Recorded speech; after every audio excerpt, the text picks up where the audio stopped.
This ugly loser lost his parents to monsters. They were devoured right in front of him like a tasty lasagna. Jesus! By the time he became a student, he was already stressing about money to support his sister. But everything changed when he awakened a unique SSS rank ability. Now he can summon everything he kills. That is completely broken. A single A rank hunter is already considered powerful, and an S rank hunter is basically a national treasure. Now, a simple student with no family has awakened the strongest ability of all, and he will do anything to put food on the table for his beautiful sister.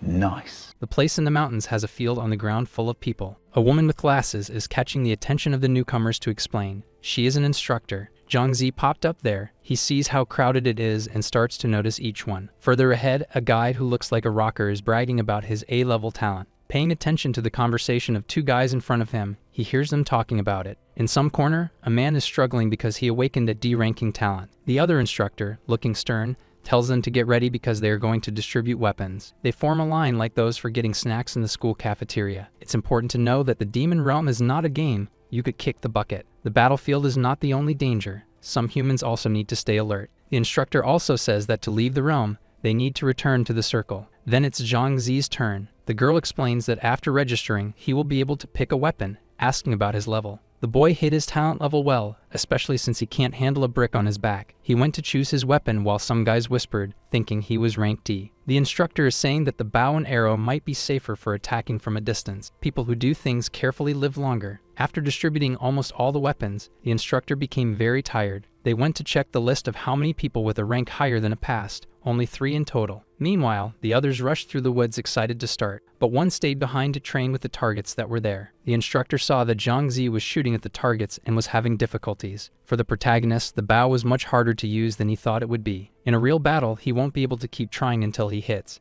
and he still doesn't know any summons. A long time later, the sun was blazing and numerous arrows were on the ground. Zhangzi is focused on his aim. He has already understood how to position himself and shoot. The arrow flew and hit right in the middle of the target, bullseye. Now he is confident after mastering about 80% of his aim. His fingers are tired and calloused. It's time for him to leave and start his journey in the demon realm. The realm is divided into layers. In the first layer, there are some monsters that resemble animals. A guy is screaming for help while he and another are fleeing from a huge turtle. It hit the ground with a paw, causing one of them to slip and fall while running. The guy on the ground was snatched up in its big mouth. Then, with a dry sound, an arrow hits her head, right in the center. Zhangzi is shouting to get her attention while the other guy makes a run for it. All excited, he calls the turtle to be his little friend. But it seems she didn't find the idea so cool. The tough one starts running to catch him. Unlike normal turtles, she is quite fast. Zhangzi is leading her to the big circle he spawned at the beginning. One of the pillars seems to sense their presence and shoots a precise lightning bolt at her. This hurt the turtle a lot, reducing her health to almost 0. Then, without wasting time, Zhangzi shoots 3 arrows at her at once, and thus he defeats his first monster in the demon realm. The turtle turns blue and begins to disintegrate into pieces, carried away by the wind. He obtained a blue orb that contains the demon's soul. An explanation about the orb appears to him. The orb can be sold, so he decides to keep it for later. An option to summon a copy of the turtle appears in front of him,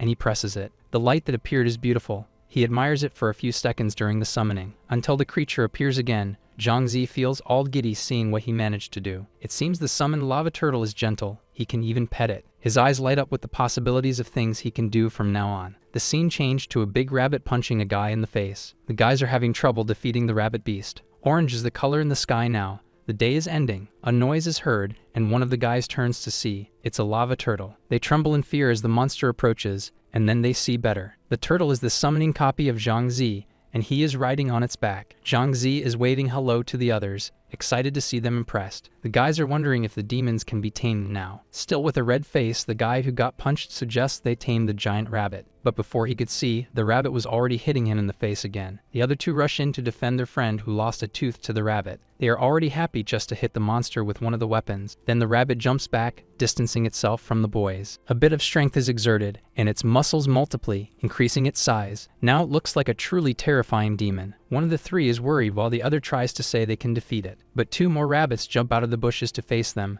and they nearly wet their pants. The sky becomes increasingly orange as the late afternoon passes. Zhangzi was admiring the sunset from atop his lava turtle. Meanwhile, the 3 boys from before are running like crazy, thinking it's the end for them. They run past the protagonist, telling him to run too, but Zhang Zi doesn't understand. He looks back and sees the 3 rabbits charging towards them at full speed. His body panics, but he manages to react. Quickly, he dodges a blow from the giant rabbit that had jumped to attack him. Zhang Zi commands his turtle to counter the blow with its tail. It takes a good chunk of health from the monsters with that strike, hitting them hard. But still, the damage isn't as great as that of the original lava turtle, and the rabbits start hitting the turtle, decreasing its health as well. The dark-haired guy is worried about his friend. She can't withstand the blows and is suffering. Suddenly, one of the rabbits is thrown far away, being exterminated. It was Zhang Zi who shot 3 arrows at it all at once. Soon after, the turtle hits another rabbit, earning a compliment from the boy. He manages to hit another rabbit with his arrows. Another long-eared one starts hitting the turtle's head. Zhang Zi has to take care of it. With his anger, he aimed the arrow at the rabbit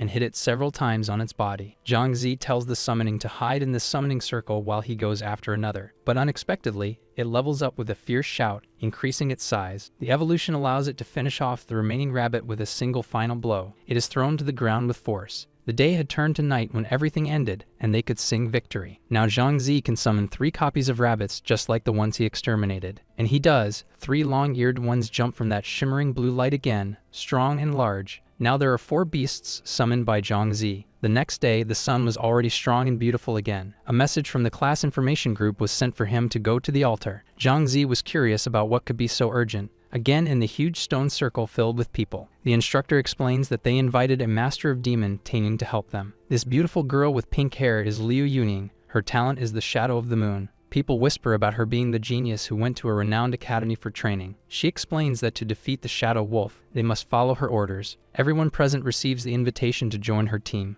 Zhang Zi notices that some of her information doesn't appear. She must be really strong. The group set out on the mission to defeat the Shadow Wolf with the Master. Zhang Zi decides that he won't summon all his copies and wants to hide his power. Out of nowhere, 2 long-eared rabbits and a lava turtle appear to fight with them. A girl behind Liu Yuing says they need to attack all the monsters together. But before anyone can move a finger, the master had already finished them all quickly. Most were surprised by her agility. They saw why she is considered one of the best. She exterminated the 3 monsters with a single blow. This must be the power of someone at level S. With her vibrant green eyes, she looks back and tells them to keep moving. Zhang Zi, who observed everything, was also impressed. It seems the wolf will be hers. Night fell, illuminating the dark sky, and a wolf's howl was heard coming from the top of a peak. Someone says it's the cry of the Shadow Wolf. They have arrived at the location. But ahead there was a kind of dark portal that Liu Yuing was approaching. It is through that portal that the Shadow Wolf will soon appear, so they must move away. Gradually, a type of foul-smelling smoke began to emerge from the portal along with a breeze, and the Shadow Wolf appeared. He is dark as night, and his eyes were sparkling. Unable to see anything because of the smoke, they could not move and risk running into the creature. But Liu Yuing was ready for what was to come, holding her sword in her hands. The wolf was running around her while some people complained about not being able to see. Without waiting any longer,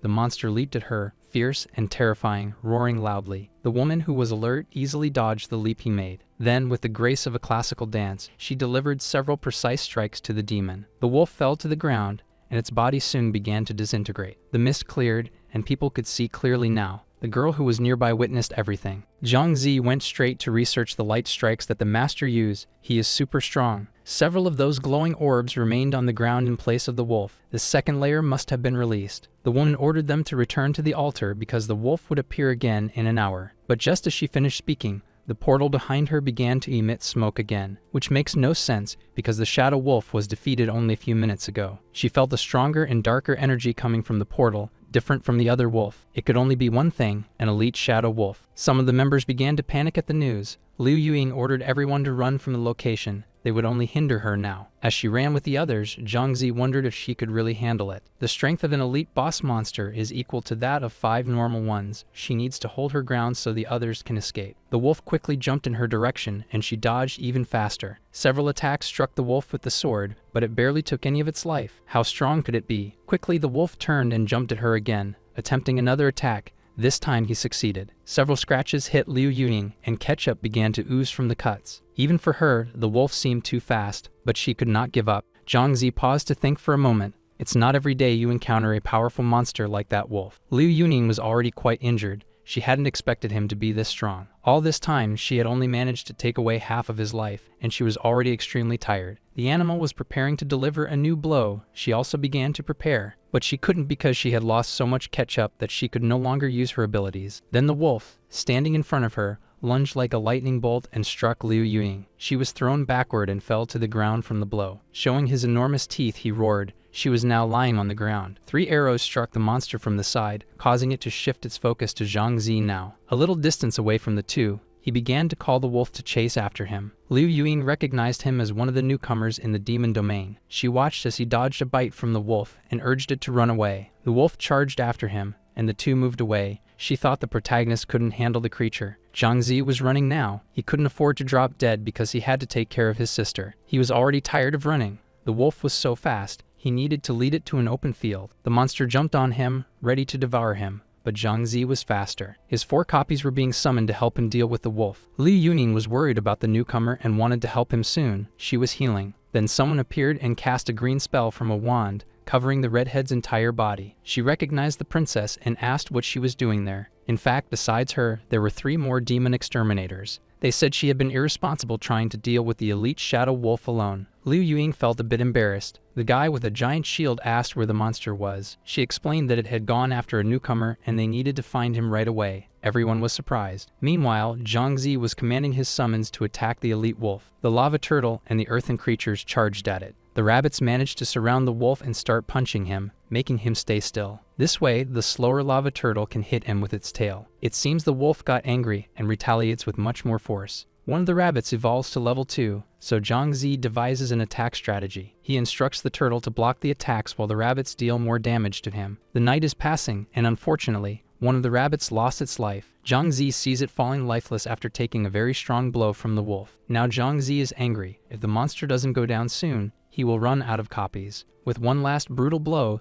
the turtle hits the wolf on its back, making it scream. They did it. The elite shadow wolf was finally defeated. It was close. The remaining summons have little life left. The orbs he gained are of medium level, along with a necklace and a knife for combat. Since he doesn't fight hand to hand, he will keep them to sell later and make some money. Zhang Zi turns around and pets his remaining rabbit. He laments losing 2 of his beasts, but that's how it is. Nothing ventured, nothing gained. Then he summoned his copy of the elite shadow wolf. It truly is an unforgettable achievement from the first layer that he will never forget. The night has progressed, and now it's late. Time to go back because he has class tomorrow. Later, the other exterminators found the location with the marks of the battle on the ground. The more experienced ones really doubt that the rookie managed to defeat the wolf. The guy with the big shield recognizes Zhang Zi's kind heart when he returned to save the others. Tomorrow, Liu Yuying will go to school to talk to the teacher about the student. Because if Zhang Zi really has kicked the bucket, it is her responsibility. Once again at home, Zhang Zi is reviewing his items to see what he can sell. He picked up a strength orb to try to absorb its power. If his strength level increases, a plan also increases in the other. The next day, he will be strong. The next morning, his younger sister made a simple and delicious breakfast. He is worried. He needs to pay the rent,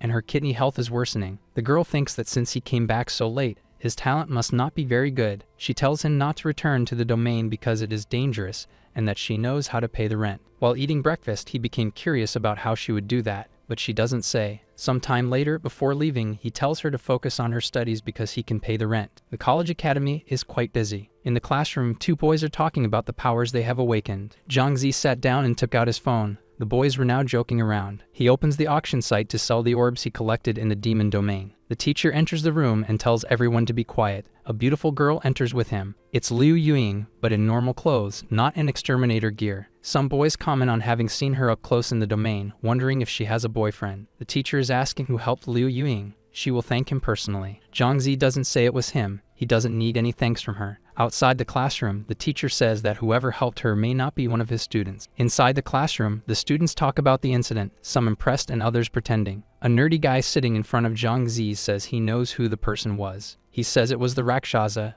Zhang Zi tries to say that it might not have been him. The chubby guy invites him to go to the domain with him and 2 girls. Zhang Zi declined. The other one asks if he needs money for his sister. Zhang Zi says everything is fine, and the chubby guy tells him to meet him in the domain. Later, while cleaning the academy floor, he thinks about selling more orbs so he won't have to work there. In a corner, some students are praising another 5th-year student. He seems advanced. He says he isn't that strong. If he only had half of Liu Yuying's strength. Zhang Zi thinks that student is indeed very powerful, facing a punching machine. He throws a strong punch there to see how much the score will be and is surprised. Even absorbing just 1 demon soul orb, his strength has already increased much more. Your phone rings with a message from your sister saying she will study at a friend's house again. As soon as he returned to the demon realm, He was determined to collect more orbs. Looking at his inventory, there are 7 slots available for him to place more summons. In a more secluded area, he decided to summon his elite Shadow Wolf copy. He wants to catch a few more lava turtles and then send the wolf to fight. Zhang Zi is shooting arrows while the wolf charges in, defeating another one. They even managed to defeat another big-eared rabbit.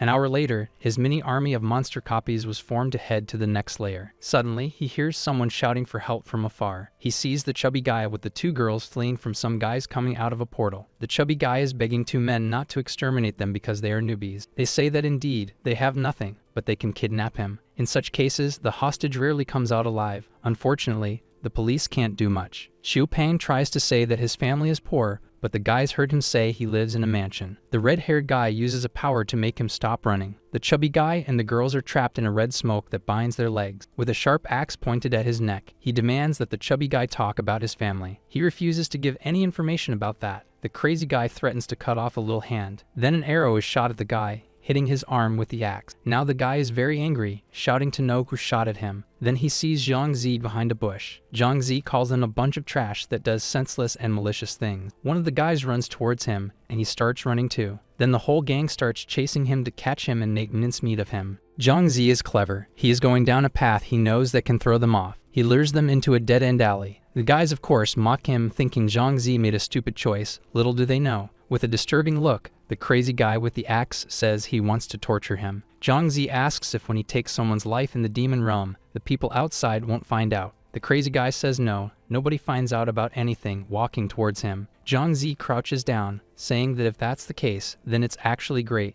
He has some guests for the occasion. Then, forming a circle around the men, he begins to summon the copies. The turtles and rabbits appear roaring. The guys can't understand how so many monsters appeared at once. Everyone there starts running to escape the summons, scared. But that dark mist begins to appear again, and gleaming eyes look at them. The Shadow Wolf summon appears, completely terrifying the men. Zhang Zi grabs their attention again. Well, if they kick the bucket there, nobody will know. Already trembling with fear, the guys respond that yes. And then, the wolf charges fiercely and hungrily with its scary eyes and huge sharp teeth, hitting several guys at once. Then they get a tail whip from a turtle. And finally, the rabbits approach the crazy guy, ready to cause havoc too. You reap what you sow, and those men reaped what they planted. There are several good and interesting things with them. Zhang Zi is collecting them. He finds a card that makes the enemy very angry for a few seconds. The items are stored, and he leaves the bodies there on the ground, heading home to sleep. As he approaches the portal, the chubby guy calls out to him. He and the girls thank him profusely for saving them from the tragic end they would have faced. The chubby guy seems to be really rich,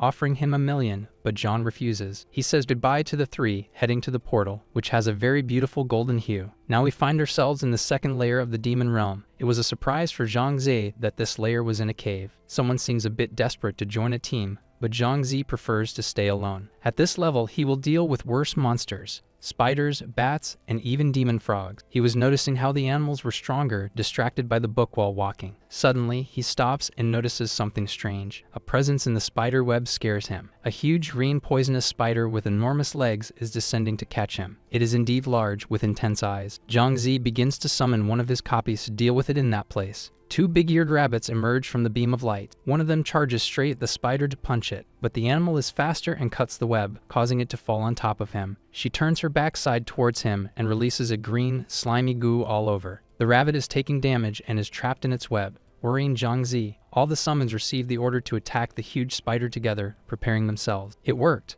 The venomous spider was defeated, and it is starting to disappear. Zhang Zi felt somewhat disappointed. His level 2 rabbit perished, and he only gained 2 orbs. Without lamenting too much, he summons the venomous spider and sees how strong it is compared to the others. Some time later, he continues walking through the cave, having managed to defeat 2 spiders. The monsters in the second layer are stronger, but in compensation there are fewer of them. 2 red eyes appear in the darkness behind him. They are 2 bats trying to attack him. Before they reach him, Zhang Zi summons his copies to protect himself. He was quite happy that he is able to summon faster than before, otherwise he would have been bitten. Again, all the copies must attack the bats together to defeat them. The animals are fighting fiercely, with bites and punches flying everywhere. Zhang Zi noticed something interesting. The bat steals life and recovers. So thinking of a strategy, he summons the copy of the venomous spider to attack it. In a leap, she raises a web and starts shooting the green poisonous goo. It works. The poison prevents the vampire bat from stealing life to recover. Once again, he commands all the summons to strike a single bat altogether. A horrible scream that hurts the ears is heard when the bat is defeated. They fell to the ground, but some summoned monsters also bit the dust in the process. With these 2 bats, Zhangzi now has a total of 8 monsters. It's time for him to go see the boss of the second layer. There in the crowd,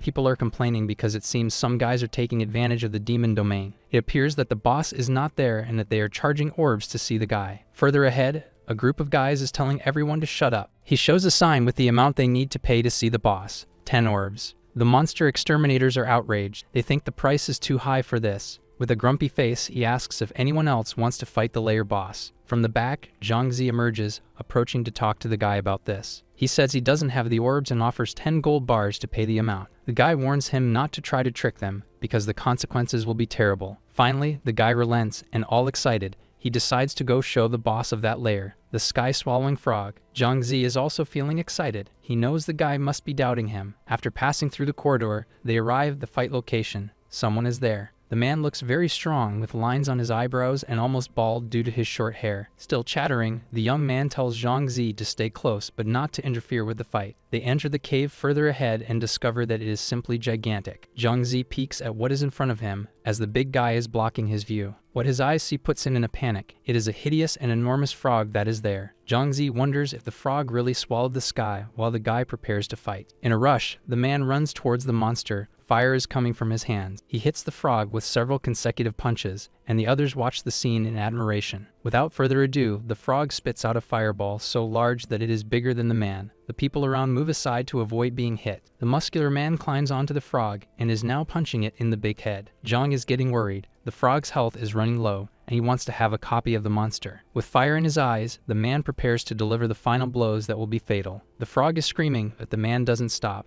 Zhangzi sees a chance to shoot an arrow. It hits right above the monster's eye, and the guy is confused about what is happening. Noticing that the punches have stopped, the creature throws the strong guy off of it. The boys fight with Zhangzi, and one shouts that they can't let him win the fight. The captain is letting the frog go towards the rookie. He thinks he can't handle it. Zhangzi is feeling a bit anxious. He needs to prove what he is capable of and not be burned alive. 3 guys who were watching are mocking him, saying that he won't be able to defeat it. The frog shoots a jet of fire, and Zhangzi manages to quickly get out of the way. With his summoning magic, he calls forth all his copies to take down the frog. The people in the room were truly surprised by this. The sky-swallowing frog is attacked from all sides by Zhangzi's monsters. He is also shooting multiple arrows at it until its health finally reaches 0. The guys in the room were shocked that he actually managed to do it. Zhangzi is excited about the amount of good acorns the frog left behind when some men approach him from behind. They demand that Zhangzi give everything he has plus the 10 gold bars he had promised. Zhangzi got angry with the guys. He lost 3 more monsters to win. The muscular man catches his attention, saying that talent is good but useless.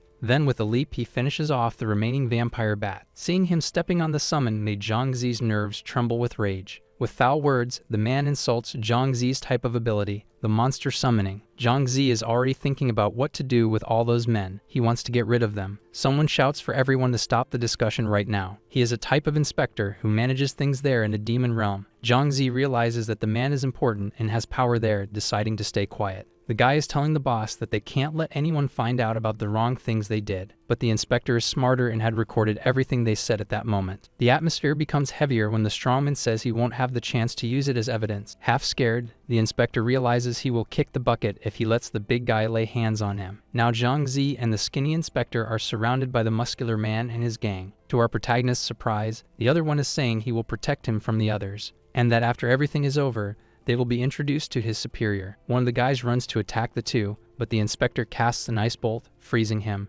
Even with a super strong ability, it takes him 60 seconds to use it again. The muscular man orders all the men to attack. One of them runs toward the fight. With elegance, the inspector dodges the attack and counters with a super kick to his stomach. We discover that he graduated from a hand-to-hand combat academy. He is not just a nerd. Raising his voice, he commands the strongmen to surrender immediately and obey the laws. The same guy who was kicked laughs and passes a magical golden light to the muscular man, who charges to attack the inspector with his hands on fire and rage boiling. Confident, the inspector launches an ice bolt, but it has no effect on the other's body. He tells Zhangzi to run because they won't be able to handle the damage that will be caused. The almost bald man threatens, saying that none of them will escape the blow. Then he shouts, ready to deliver a fatal blow, making the inspector tremble with fear. Unexpectedly, a lava turtle blocks the fire, and he does not hit the four-eyed one. A venomous spider shoots a web that hits the guy who was trying to strike. Zhang Zi tells the inspector to leave the rest of the fight to him. He explains that he doesn't need to move because the ones fighting are the summons. Suddenly, a purple smoke begins to appear in the air.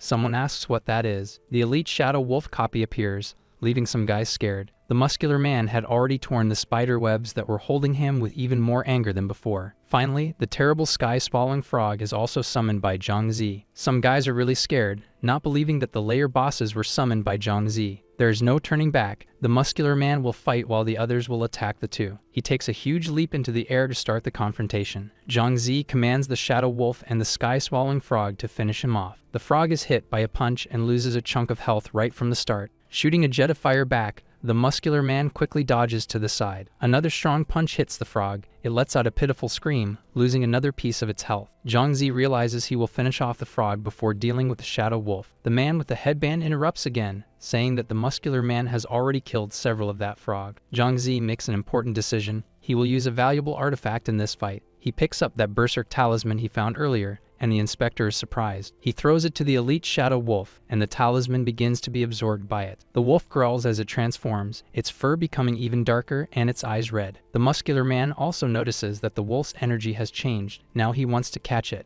Everyone is astonished by what they are seeing in front of them. Thinking about this, the muscular man does not remember having attacked the Shadow Wolf. He cowardly flees to save his life after having messed with the wrong guy. Even Zhang Zi mocks this. It's too late to run now. Like a lightning bolt, the Shadow Wolf darts towards the man who was fleeing. It unleashes its sharp claws, ready to finish the guy off. The wolf is so fast that we can't see it, hitting the muscular man in the back. A thud is heard as he falls to the ground on his knees, his companions calling for him. And it's not that he is surprised by Zhang Zi's strength. He finally recognizes it. Then the man falls forward, defeated. Terrified, the other guys want to flee. If even their boss has kicked the bucket, they wouldn't stand a chance. But before they can run far, the wolf appears, devouring all of them. The inspector, who has observed everything, is thinking about how to control the protagonist with such power. In the distance, some little people come running. They are the inspector's companions. Meanwhile, Zhang Zi is rummaging through the things the guys left after leaving. He finds a very beautiful golden card and becomes curious about it. The card can be used to enter the death zone that Zhang Zi has never heard of before. He is finishing absorbing the power from those orbs when the inspector approaches, complimenting him. His proposal to invite Zhang Zi to join his team is declined with a no. Still, the inspector gives him his number in case he changes his mind. Zhang Zi is almost leaving through the portal when the four-eyed man calls for him again. He tells him to never betray the people or the country, no matter how powerful he becomes. Zhang Zi reassures him, saying that he is also a citizen, and steps through the portal. Now we see a new setting, many trees, mountains, and birds flying. Zhang Zi notices that there are even fewer people in the third layer than in the second. Curious, he picks up the demon guidebook to take a look at the monsters. There are some tiny goblins wielding swords, others throwing stones. Now the monsters are not beasts or insects, but they begin to resemble humans. He realizes that it is getting late and decides to return home before dawn arrives. Back home, he wonders why all the lights are off. He goes to his sister's room and calls for her. When she doesn't respond, he decides to enter. She is not in bed and hasn't come home yet, even this late. He grabs his phone to call her and ask if she is still studying at a friend's place. But someone else answers, telling him to go to the dance hall because something has happened to her. Zhang Zi runs as fast as he can. It is the most luxurious dance hall. He is nervous. He thinks she might be working there to earn money. The security guys are quickly kicked to the ground by Zhang Zi. He continues running to enter the venue. Inside there are plenty of people. The decor is luxurious, and there is a chubby guy complaining. He seems to be offering a card with 10,000 yuan to a girl, throwing it at her feet. Another girl says that Xiao Feng really doesn't drink and offers to drink with the man in her place. Not kindly, he pushes the girl, saying that his young master wants to drink with Xiao Feng. She is already crying, scared, while he continues insisting that she needs to drink. Zhang Zi arrives just in time, intervening and threatening to beat the guy up. She is surprised to see him there. Another guy further back is threatening him in return. It seems that the chubby guy is someone important. Everyone is sweating nervously at the confrontation. Zhang Zi picks up the card from the ground. The chubby guy says it's good when someone just obeys. Asking if the guy thinks he can buy his sister with just a card, Zhang Zi throws it at him, The card would have hit the man's face directly if a charming guy hadn't caught it. The speed surprises the dark-haired man, and the chubby guy orders them to grab him. Two big men charge at him, jumping to hit. But before anything happens, a delicate jump lands on the ground, and a voice commands them to stop. A beautiful girl asks if they want to disrespect her club by fighting there. She recognizes the old chubby guy, saying that he won't get what he wants today. The bald, portly man approaches to complain about what happened there. He was offended when she told him to forget it. Outraged by her words, she says he is very welcome, but if he is rude to the customers, she will kick him out. The other customers in the place shout in support of her, telling the guy to get lost. In response, the chubby man says they are only there because he spent money to be protected from the monsters of the domain. Today he wants to take Xiao Feng with him, but the beautiful girl doesn't waste any time. She jumps to kick his shiny bald head, but before she can, another blonde guy uses his power and sends her flying backward with a frightened scream. Laughing, the chubby man says the guy is worth his entire reputation. He has S-level power. He orders the guys in glasses to grab the girl to keep him company. Poor Xiao Feng is trembling all over. One of them even reaches out to grab her. But before he can touch her, her brother knees him in the face, cursing the man. Zhang is protecting her. The other blonde guy is amazed by what he did. Soon they recognize that Zhang Zi is also an adventurer from the demon domain. The woman who had been thrown asks Zhang Zi what his level is, having been so fast. Zhang Zi brags a little, and the blonde guy decides to introduce himself. He is a third-year student. Zhang Zi introduces himself back, stating his name and the school he attends for high school. Incredibly, we find out they study in the same year. The little blonde guy quickly says it's quite a stroke of luck and asks for a combat match. Zhang Zi doesn't waste time and immediately declines, leaving the blonde guy indignant. Something catches his attention, and he turns around just in time to break a glass bottle. The other guy was testing his speed. Without his permission, Zhang Zi and his sister cannot leave there. The woman advises Zhang Zi to be careful because the guy is powerful. He tells Xiao Feng to step back because after he finishes here, they will go home. The blonde boy says he would like to be surprised by him in this fight. Then he charges at him with an abnormal speed, ready to punch the other. Xiao Feng and the beautiful girl are quite worried. They also saw how strong he is. Zhang Zi dodges just in time to avoid being hit. He may not be as strong, but he is faster. A punch lands on the man, but he mocks Zhang Zi, saying he is still stronger. But before he realizes it, Zhang Zi has moved behind him, leaving the blonde guy lost. Thus, Zhang Zi manages to land a few punches on him. He has many agility points. The chubby bald man is somewhat startled. He didn't expect to find someone so strong. Chen Feng is hit with an even stronger punch in the back, screaming in pain. That girl who tried to help Xiao Feng praises her brother, saying he didn't seem as strong as he is. Zhang Zi steps back for a moment from the blonde guy, who is holding one of his sore arms. Since he can no longer lift his arm, Zhang Zi asks if he still wants to fight. The bald, portly man calls Chen Feng to leave and come back another day to finish this. He says he will find Zhang Zi again in 3 months at the martial arts school. Provoking, Zhang Zi says he also wants to go there. Maybe they will be schoolmates. Soon the blonde guy tries to belittle Zhang Zi, talking about his strength and financial condition. But politely, Zhang Zi tells him to mind his own business and wait to meet him at school. Chen Feng leaves with Wu Tianqing, talking about how confident Zhang Zi is. The club crowd is also urging them to leave, agitated by the situation. Zhang Zi calls his sister to go home. It's getting very late, and she agrees. But the beautiful girl calls them to sit for a bit. She wants to talk to him. As Xiao Feng says she is a very nice person, Zhang Zi ends up agreeing to go. A few minutes later, they are in a luxurious and beautiful room. She offers him a check with a good amount of money for having beaten the man that night. But Zhang Zi has no intention of accepting. He doesn't want easy and free money from her. The girl even deepens her voice to speak now, making it clear that she also has riches with the chubby man. And Chen Feng, who was with him, wanted to cause trouble, so the money is a thank you. After his sister spoke, he accepted. If they have problems with Chen Feng again, they can call him. Then they get up. The woman thanks him once again and sends someone to accompany them. As soon as they left the building, he started scolding Xiao Feng for being there. Even though the salary is very high, he doesn't want her working there at all. All sweet, she praises him, saying it was really nice when he fought earlier. But he didn't pay her any mind, telling her to go home and sleep because she has class in the morning. The next day at school, Zhang Zi is almost entering the classroom when someone shouts calling him. The chubby kid from school is recounting how he almost got kidnapped the day before. He says he almost kicked the bucket if it weren't for Rakshasa, our protagonist. He feels so grateful that he wants to become his apprentice. Little does he know it's Zhang Zi. In the same moment, another classmate appears to talk to him. The handsome guy wants to know if it was Zhang Zi who cleaned the martial arts hall the day before. Zhang Zi gets a bit nervous thinking he might have seen how much stronger he is. The guy asks exactly who hit the attack machine, and Zhang Zi says he didn't see. He made an excuse and left, narrowly avoiding the guy discovering it was him. Now he will be discreet. Still with that on his mind, the dark-haired guy wonders if it's him, but his friend says Zhang Zi isn't that strong. Later at home, the newspaper woman is talking about a dangerous man who escaped to their city. Zhang Zi warns his sister that he is going to the demon realm and asks her to stay home. The third layer of the demon realm is much more beautiful than the others. Even though he caught the big frog, he lost other summons in the process. He is going to fight a goblin to see what it's like, then he will go after the types of goblins and catch them. Coming out of his thoughts, someone nearby asks for help. 3 boys are facing 2 goblins on a road. One of the little green ones jumps on the guy with the shield, breaking it. He is very strong. The other goblin further back throws some rocks that look like precious stones at them too. Zhang Zi watches everything from a distance. Realizing how strong the little green ones are, he decides to summon the sky-swallowing frog and tells it to deal with the little ones. The frog takes a deep breath and unleashes a very strong fire blast hitting the goblins. A lava turtle is also summoned, but the goblin blocks the attack it made. Zhang Zi is caught off guard by this. The other goblin hits the lava turtle with several rocks,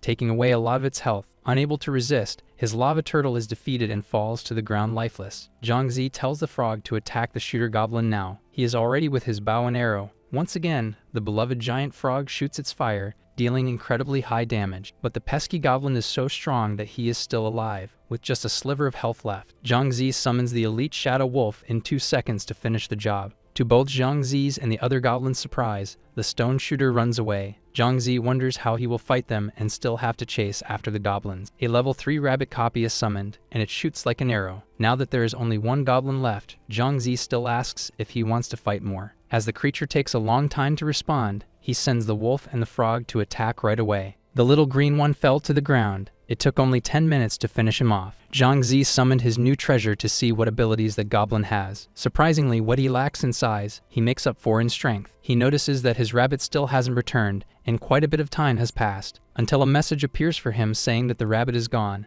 and he can't believe it. Suddenly, he hears a very loud noise as if a crowd is running, and it is indeed a crowd of little goblins full of rage running. Zhang Zi panics a bit when he sees that the stone shooter called all his friends. Even if he used all his summons, he wouldn't defeat all of them. Zhang Zi starts running. He is heading to the teleportation center of the lair. The herd of goblins suddenly stops. They know they shouldn't get too close. The people there are curious to know what Zhang Zi did. The goblins give up and leave angrily for not having caught him. Zhang Zi is making a plan. The best way to defeat the creatures is to not let them escape. Suddenly, he remembers something. How could he forget something so important? Now Zhang Zi is spying on 2 goblins from the top of a big tree. He summons some creatures, sending them after the goblins to fight hand to hand. The sky-swallowing frog set fire while the shadow wolf was attacking. The lava turtle also gave them a good headbutt. One of the goblins is gone, and the other is practically surrounded. The shadow wolf was ready to attack with one last strike when the goblin fled. Zhang Zi is quick to summon the venomous spider, which shoots a web at him and traps him. Zhang Zi mocks the poor goblin a bit for not being able to run or seek help. A few minutes later, he lets out a very excited wow. He found that the long-range damage of his new summoned goblin is very good. Determined, he wants to attack the other goblins with his mini army of summons. While chaos ensues all around, Zhang Zi is assessing ways to fight. Apparently, the spider's web is very effective at trapping the little ones. He will use more. He ended up losing the last lava turtle he had in his inventory. But the team is much stronger with 7 goblins, a spider, and 2 layer bosses. Now he can go after the boss of the 3rd layer and catch him too. Zhang Zi arrived at the place where he will find and fight the boss of that layer. The Goblin King is surrounded by many goblins, so it will be more difficult. A man further away is offering to create monsters for others to fight. Since there is no supervision, it becomes very easy to make money that way. Zhang Zi turned his back and prepared to leave when the man called him. The man is overly friendly when he invites him to join the team. Zhang Zi declines the offer. There are too many people, and he prefers to do this only with his summons. These people also think he won't be able to do it, but he is going for the boss. The tent where the layer boss is located is surrounded by goblins, and there aren't many people. He summons his treasures to attack and draws his bow to shoot arrows from afar. While the summons fight the goblins, Zhang Zi runs to enter the tent. Taking a quick look at his map, the Goblin King must be inside. Hearing several cries for help, Zhang Zi realizes that other people are already fighting him. The tent door opens, and he sees the crowd desperately trying to escape from the goblins and the king. The group of adventurers is completely surrounded with nowhere to run. Zhang Zi recognizes the group from before. He looks for the guy in the purple outfit, but can't find him. More attacks are directed at the people. The goblins show no mercy in their beating. It continues until no adventurer is left alive. only their colorful orbs on the ground. Zhangzi understood. The guy in the purple outfit brings people there to be defeated and take their loot and weapons. He crouches down and picks some up in his hand. All of them cost the lives of those newbies. When he was about to grab another sharp knife, he accidentally hits the jar that was on the ground. The Goblin King noticed his presence and shot at him. He is ready to attack once again. Just calling Zhangzi an intruder is enough for the little ones to charge at him. His copies were quickly summoned in time to fight those goblins for him. The fight among the little ones was fierce. Zhangzi makes a plan. His goblins hold the others while he attacks the Goblin King. He jumps with the venomous spider, he with the bow and arrow, and she throwing her web. 2 more goblins are summoned with the order to go fight hand-to-hand with the big one. The Goblin King roars, saying they are just little ants, and unleashes an attack with his power. The copies of the little ones take very high damage. Zhangzi was very scared by this. He prepares to shoot arrows and commands all the others to attack together, and from a distance. The sky-swallowing frog opens its mouth and breathes fire while the other goblins throw stones. Things got tense when the Goblin King blocked the frog's attack and most of the stones. This left Zhangzi a bit terrified. It will be harder than he thought to defeat him. The other goblins began to attack Zhangzi and the sky-swallowing frog. Anxiety and fear are in Zhangzi's eyes. He is not sure if he should continue. Then someone picks up that different knife from the ground and stabs Zhangzi in the back. He quickly turns around and sees the blonde guy in the purple outfit standing there with the knife in hand. The unfortunate one's name is Death's Kiss, and Zhangzi didn't even see him coming before. The man's ability is stealth. He can become invisible if he doesn't attack or is not attacked. Zhangzi realized that he uses this to trick the newcomers every time. The man is irritated because Zhangzi interrupted him from collecting those weapons and orbs. The situation is terrible for him, with the sneaky guy behind and the Goblin King in front. At that moment, one of his sword-wielding goblins was defeated by the Goblin King. Zhangzi's life is almost at its end, but he doesn't want to flee. He needs to think about what to do. So he summons the venomous spider, which immediately shoots a web at the blonde guy. The guy asks if he thinks he can escape like that, still having to deal with the boss. Zhangzi mocks him. He isn't going to flee, just waiting to grab his things. Irritated, the Goblin King stands up, and Zhangzi retrieves all his summons. The other one calls him crazy, but Zhangzi is already running and laughing. Now the boss will attack the guy trapped in the web. The Goblin King is already raising his arms, ready to attack when he realizes he has been tricked. Before it's too late, the blonde uses his ability to become invisible. Stopping immediately, the big goblin is left confused, trying to understand what happened. Zhangzi returned to the tent, and his return left the guy afraid of what he might do. He already expected the adventurer to become invisible, so he came back to lend a hand. An arrow hits the chest of the man trapped in the spider web, and now he is visible. The layer boss noticed too, and his eyes gleamed with a thirst to finish him off. Several blade strikes are dealt to the poor guy. He could only groan in pain. He still tries to resist and looks at Zhangzi with anger, threatening to take his life. Zhangzi is playing with him, saying it's the guy's turn to face the boss. Another arrow is shot from Zhangzi's bow and lands in the man's chest, and with a firm and painful final blow, the Goblin King puts an end to him. Zhangzi says something wise. You reap what you sow, and the man reaped what he planted. Now it's his turn, and his team summons to fight again. Now there is only him, the Goblin King, his frog, the Shadow Wolf, and the dwarves around. The man in the purple outfit had many orbs of demonic souls. He found a really cool glove that increases his power and damage. Zhangzi decides to test it on the worst thing. The arrow hits the Goblin King and fills him with rage. Zhangzi even trembles when he realizes that he is now the monster's target. Irritated again, the Goblin King swings his sword, hitting several goblins at once. It is utterly terrifying to see how absurdly strong he is. Zhangzi needs to do something. For the first time, the boss tries to attack him directly, cursing once again. Zhangzi commands the venomous spider to launch webs at the big goblin. It didn't work out well because he cut her down immediately, but it was worth a try. Zhangzi decides to summon the rest of his team. They all spread out and then attacked everyone, the Goblin King of the third layer at the same time. A bit of confidence appeared in Zhangzi. This should hurt the monster a little. It really worked. The sky-devouring frog keeps breathing fire, and the goblin's life is decreasing more and more. Zhangzi commands his summons to attack the boss again with force. The green one has fire in his eyes and screams as he is finally defeated. His life reached 0, and he fell to the ground, his body finally turning blue. Zhangzi was so excited about this. This fight took a while. The Goblin King's throne begins to crack, and a beautiful, shining thing appears. After breaking the last pieces of stone, a beautiful portal is revealed, leading to the fourth layer. Zhangzi grabbed one of the orbs and saw that it is of a very high rank, just as he expected. As he did with all the previous ones, he also summoned the Goblin King right after. He appeared strong, big, and very green, of course, just like before, an exact copy. Zhangzi gave him a good flick on the head, saying it was very difficult to defeat him, but from now on he is his, finally. Even though the Shadow Wolf is the weakest among the 3 bosses, he will level up. He looks at the panel of his summons, deciding which ones to choose to fill. He even thinks about defeating a Goblin King again when he reappears in the area. He was entering the 4th layer when someone shouted at him to stay still. Several people are approaching with weapons, telling Zhang Zi to surrender. When he turns around, he finds himself surrounded by armed men, swords, and shields. A guy with a curly hairstyle asks where the other adventurers are. Zhang Zi explains that he hasn't even formed a team, they have the wrong person. The guy tells him to shut up and says they received a report that someone was deceiving the newcomers there. These people are the inspection team from the Demon Domain Management Department. The blonde says he can't even try to escape through the 4th layer, or she will shoot. Zhang Zi thinks for a moment and realizes that if he resists, he won't be able to win against them. With nothing else to do, he raises his arms, accepting to be taken and surrendering. But a young man appears just in time, saying that Zhang Zi is not a criminal. He recognized the guide who fought with him when he got the sky-swallowing frog. Everyone greets him as the boss, but he only greets Zhang Zi. Curiosity strikes, and Zhang Zi asks when he became the boss since he was an inspector. Proudly, he says it's all thanks to him, Rakshasa. He thanks Zhang Zi because it was because of that day that he ended up being promoted. The girl says that when they arrived, he was the only one there. If it weren't for him, who would it be? The boss says that Rakshasa is his friend, and the reported guy was called Kiss of Death. He asks Zhang Zi if he has seen the guy and the newcomers around. Unfortunately, they are late. They have all kicked the bucket. The former inspector shouts in surprise, saying he needs to catch that sneaky Kiss of Death. But Zhang Zi says he will never find him since he defeated him himself. People start talking about how the blonde had a high level and was too strong, not believing it.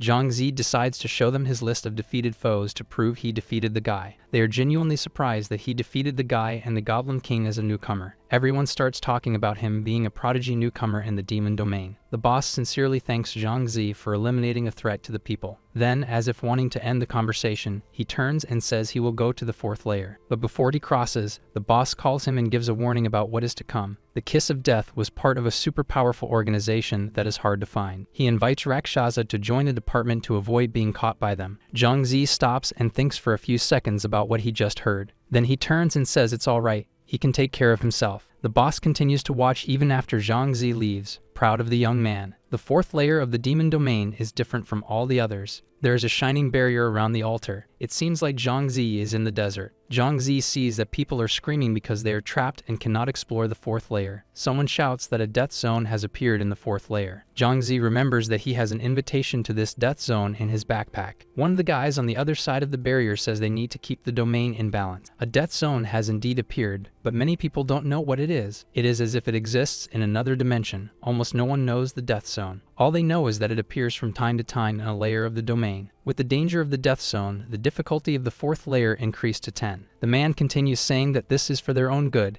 even if they don't believe it. A guy is insisting a lot to pass, but if he does, he will face the consequences. The guards allowed the shouting man to pass through the barrier. Confidently, he said he wasn't scared by all that talk of danger. The hooded man asks if anyone else wants to pass through the altar barrier, but before anyone could decide whether they wanted to pass or not, a scream echoed from afar. That guy rushed back to the altar as fast as he could. He said that the monsters have undergone some kind of mutation and are much scarier now. There really is a death zone. The guard asked if everyone believes him now. People are ordered to leave the 4th layer and return a few days later. Zhang Zi had some people complaining about this, but there is nothing they can do. He also decides to go back. Luckily, the next day is Saturday, and he has no classes. Meanwhile, in the death zone, a terrifying monster is roaring at someone. The guy is ready to attack, running in his direction, drawing his sword. With some super powerful strikes, a monster is defeated and falls backward. The giant zombie is gone, leaving a lump of demon soul in its place on the ground. The young man picks up the ball, and when he looks at it, he sees there is a message. He received the message. The Kiss of Death has kicked the bucket. Its layer is very deep, and in front of him, there is already another gigantic monster that is frightening. At Zhang Zi's house, they finish having breakfast, and he tells his sister to stay home because he is going out. A guy arranged a job for Zhang Zi to do. His little sister was very worried, but he reassured her and left the house. He followed the address on his phone so he wouldn't get lost on the way. The girl was already there, and when she saw him, she waved and called his name. She invited him to come in, saying that her cousin is inside waiting. They are in a storage room with boxes everywhere on many shelves. The girl introduces Zhang Zi to her cousin, and the cousin to Zhang Zi. The muscular guy quickly said he heard that Zhang Zi needed money. Zhang Zi really wants a job, but he still doesn't know what they do there. Then the guy invites him to go to the occupied zone. Zhang Zi doesn't know what that is. Many cities were destroyed by the monsters of the Dominion, and many treasures were left behind. They are a team with one more blonde, a bald guy, and a chubby guy who doesn't care about danger. The job is legal, and many rich people want to collect the treasures from that zone. The chubby guy, who also seems to be a good person, approaches and invites him to join. 300,000 is the amount each one will get on this work trip. It's a lot of money. Zhang wants to accept because with that amount he will pay for his sister's sick kidney treatment. After he accepted, the cousin warns that since the mission is dangerous, the money changed to 3 billion. Everyone was happy. That means he will receive 600,000, not 300,000. Even though he is happy about this, he is also worried and asks what they will be looking for there. It's a scroll with things drawn in very ancient and precious writings. With everything explained, it was agreed that they would meet at 4 in the morning. The next day, very early, Zhang is asking why his sister woke up so early. He found the apples on the table strange, and she said that the new neighbor gave them. This guy is really generous since fruits and vegetables have been very expensive lately. He quickly turned to grab his bag and leave, telling her not to accept things from strangers. Since the mission is dangerous, Zhang used all the demon souls to become stronger. His abilities improved a lot, so he should be able to fight a monster. The meeting place is at a wall in an abandoned area. The whole group of guys was already there waiting for Zhang to arrive. A plucked chicken is offered to Zhang for emergencies. Monsters like to eat meat. If Zhang gets caught, he throws the chicken to the monster. He keeps the chicken in his bag. The other guys are already climbing the wall. Zhang also starts to go up through the door. He reaches the top quickly. On the other side of the wall, the city is in chaos, monsters everywhere, and everything is destroyed. The cousin tells him to stay close and follow his orders so nothing bad will happen. Without further ado, the group starts to descend the wall. The city is deserted. It's just them walking through the dirty, abandoned place. The bald guy tells the redhead to find a way to make Zhang come back so they don't have to carry a burden. Drops of water started to fall from the sky. The rain is coming down and soaking them. They arrived at the place, but Zhang realizes there is no entrance to pass through. However, the blonde was already poking around among the stones, and he found a space. The boss tells Lo Ba to clear a way for them to pass through there. He prepares and throws a punch so strong that the stones turn into flying pieces. The boss says he is considered the strongest among them with about 12 points of strength. Zhang thinks that 12 points are less than he has, so his strength must be even greater. The guys are entering carefully. Monsters like the dark and they attack. They find a door and someone starts to open it. Inside is the museum's art gallery. They split up to search. The cousin stops in front of a worn-out artwork, but it's not the one he is looking for. Zhang asks if that is the artwork he is comparing with his phone. Yes, it is her. He found what they were looking for. Without wasting any time, the guy carefully picks up the work, folds it, and puts it in his bag. The blonde guy says that as soon as he gets the money, he will go to a club to have some fun. Zhang notices that one guy from the team is missing. They wonder where he went. Cousin even tries to contact him through the communicator, but he doesn't get a response back. They can't waste time there. It's dangerous, so he tells them to leave a message for the other. The guys start to walk away, but from above, red eyes are watching. Zhang noticed the monster before the others. He jumps to the ground with a loud thud. Everyone sees the monster now. Apparently, it is a level 2 den monster, with 4 eyes, sharp teeth, and a huge belly. Lo Ba jumps at it, telling the others to leave the museum quickly. He has a knife in his hand, but when he strikes the creature, it shatters into pieces. The greenish skin is very thick, and the horrendous monster quickly turns to attack. Lo Ba crosses his arms to protect himself from the brutal punch he received from the demon. His arms are hurt,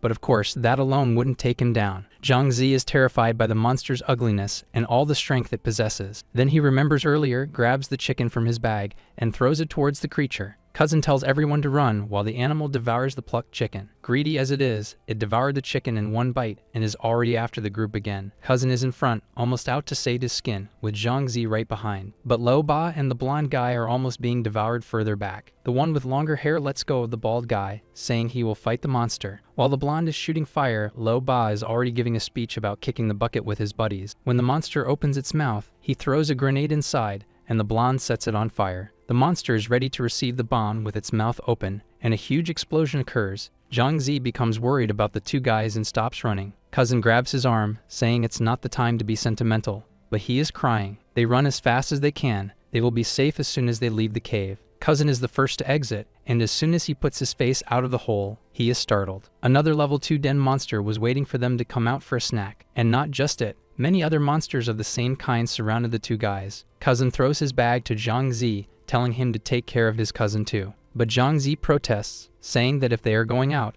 they will go out together. Cousin was already positioned, ready to attack a beast with a double-barreled weapon. Then he starts, shooting several rounds into the fat, round belly of the green creature. Before he gets crushed, he jumps back, dodging the blow. He grabs a grenade, pulls the pin, and throws it at the monster, causing a big explosion. But it wasn't enough. Before he realizes it, the monster appears in the smoke behind him. Zhang Zi even tried to shout a warning, but the creature was faster and grabbed Cousin. The monster threw him forcefully through the air. Cousin slammed his back against a wall. It was so strong that the stone broke behind him, and the monster was running towards him again. Zhang Zi watched everything from a distance and wasn't going to let the guy leave the ground without doing anything. He used his agility to be faster than the monster and ran to get between the two. He was furious with rage, with all the strength he had gained that morning. Zhang Zi delivered a powerful punch to the monster's hand, which sent him flying back. Cousin was amazed by his strength and agility. Zhang Zi could win this fight, he thought. Even though he managed to hit the creature, his arm hurt a little. It's better to avoid direct confrontation. Zhang Zi worries that if everyone tries to attack together,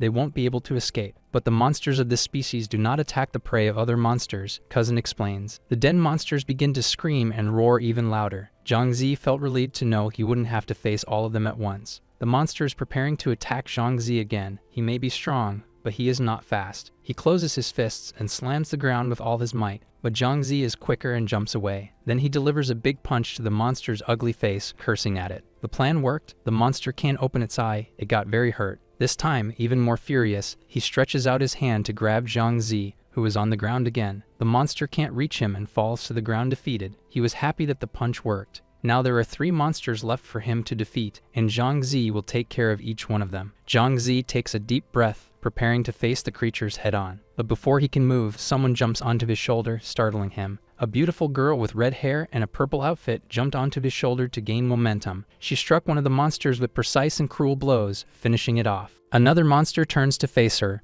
but it is no match for her. She is much stronger, but several blows are unleashed, and the monster screams as its life comes to an end. Zhang Zi was completely impressed by the woman's strength and how she did that. After defeating the monsters in style, she spoke to Zhang Zi. The sound of a horn is heard as a yellow car appears at the scene to pick them up. The woman tells him to grab his friend and nephew and get in the car quickly to escape. Zhang Zi helped the boss walk to the car because he was very hurt. Another group of monsters from the den was approaching, and the redhead also ran to the car. Without wasting another second, the car started speeding away. The monsters continued to chase them relentlessly, hungry for flesh. Zhang Zi looks back through the car's rearview mirror. A monster is very close to them. The car quickly swerves, and the creature crashes face first into the ground. If that many monsters reach the wall, they might try to attack the city of Tianfeng. The girl tells him to stop looking and help by doing something. She tells him to work and not make her regret saving them. When Zhang Zi opens the bag she gave him, he sees a bunch of grenades. They are to throw on the road to push the monsters back with the explosions. They fire many of them,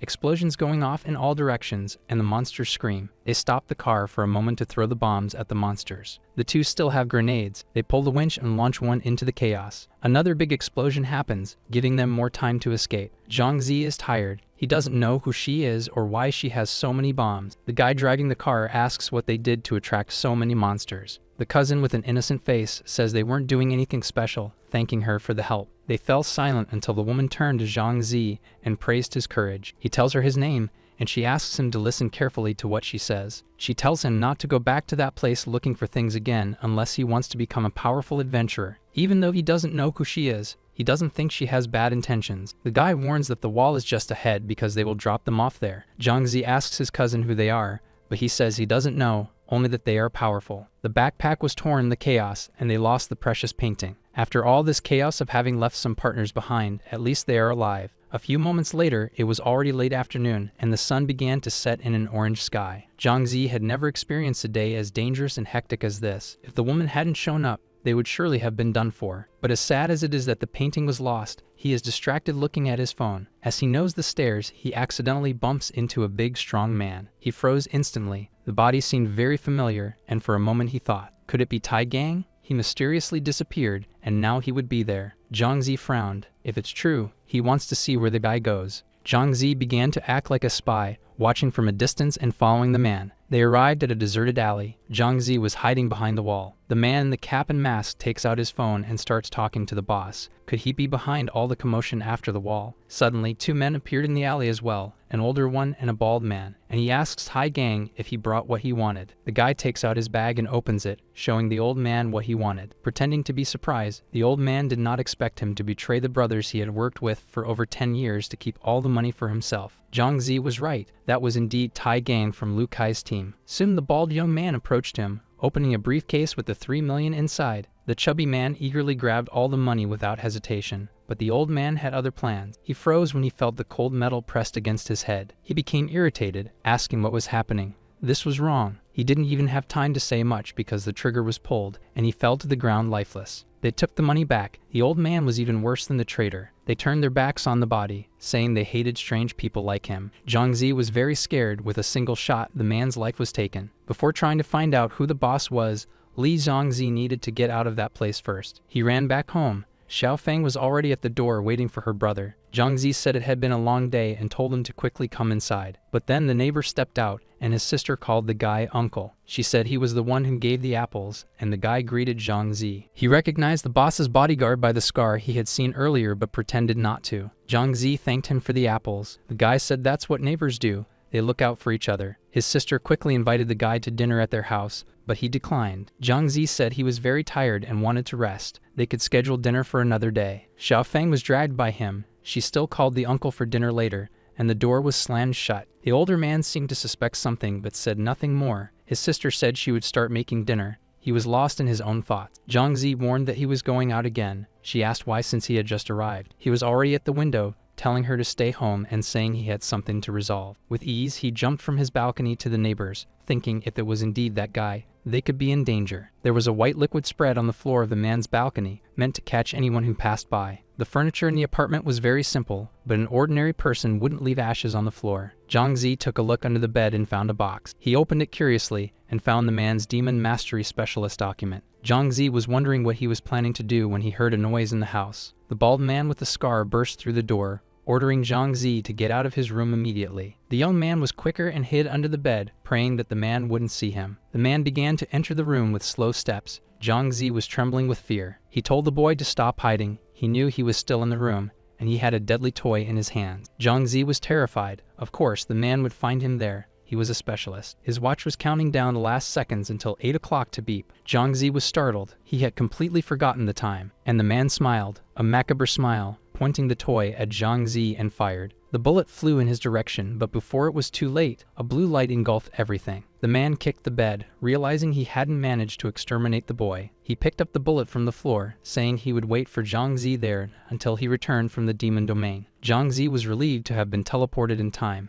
He knew the man would be waiting. He had only 12 hours until his resistance ran out, and he was forcibly sent out. He needed to increase his strength immediately, otherwise he would be torn to pieces in the other man's hands. Zhang went straight to the 4th layer of the domain, but the barrier was still at the altar. The death zone had not yet disappeared. How would he defeat monsters and become stronger? Some guys were talking about how the zone was about to appear and that they should wait a little longer. The zone only disappears when the boss is defeated, and only specialists or invited people can access it. For the luck of our protagonist, he had exactly what he needed, the invitation. Zhang clicked on the invite. A portal opened in front of him for him to enter or not. He had already passed through the 3 layers and defeated their bosses. There was nothing left for him in them. And in the real world, there was a very strong specialist waiting to finish him off. Zhang has little choice but to use the invitation to enter there. The surrounding environment turns red. A light begins to emerge from the ground, and he is teleported. The death zone definitely matches its name. Few people were already there when Zhang appeared a little further back. He doesn't understand why there are people from other countries in the zone. People from various different places are gathered and talking with serious faces. Then a hand touches his shoulder calling his domain name,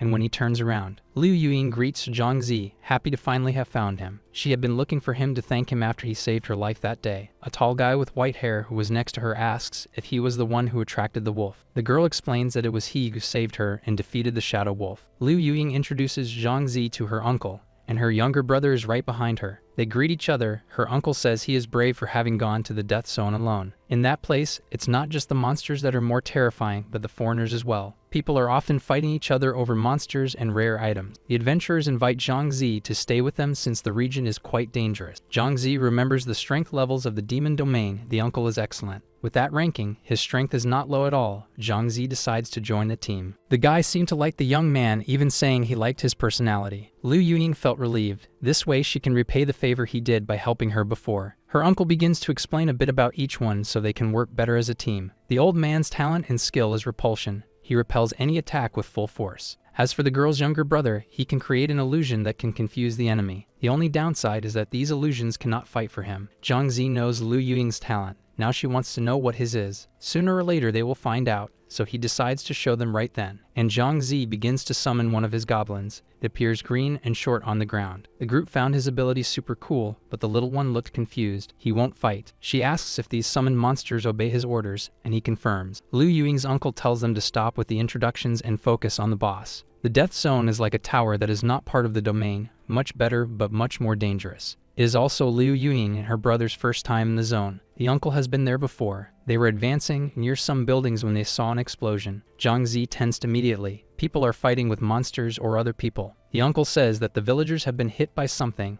and that's why they are like this. They should stay away from them. Everyone must stay together and not get lost. The village is like a maze, and they are running. All the houses look the same. In the middle of the path, Zhang Zi stops. He comments that it seems like they have been there before. Liu Yuying says that's exactly it. But then a black smoke made them alert. Oh no, they found the team. The contaminated and mutated villagers are in packs and charge at them, attacking. As a leader, the uncle tells them not to panic and forms a formation to fight. They position themselves as the monsters get even closer and begin to attack. Zhang Zi summoned two of his goblins, one with a shield and the other a stone thrower. He looks at Liu Yuying's brother, who must also be a rookie because he looked like he was about to wet himself from fear. The goblins are fighting. The damage the monsters deal is absurdly strong. A villager who looked like a zombie raises a pointed weapon ready to hit Zhang Zi. Before the monster could get any closer, the uncle attacked it, and the villager was defeated. He looks at Zhang Zi, thinking he is as strong as his niece. A terrifying thing appears in the sky and strikes the uncle like a lightning bolt. It is strong and bright,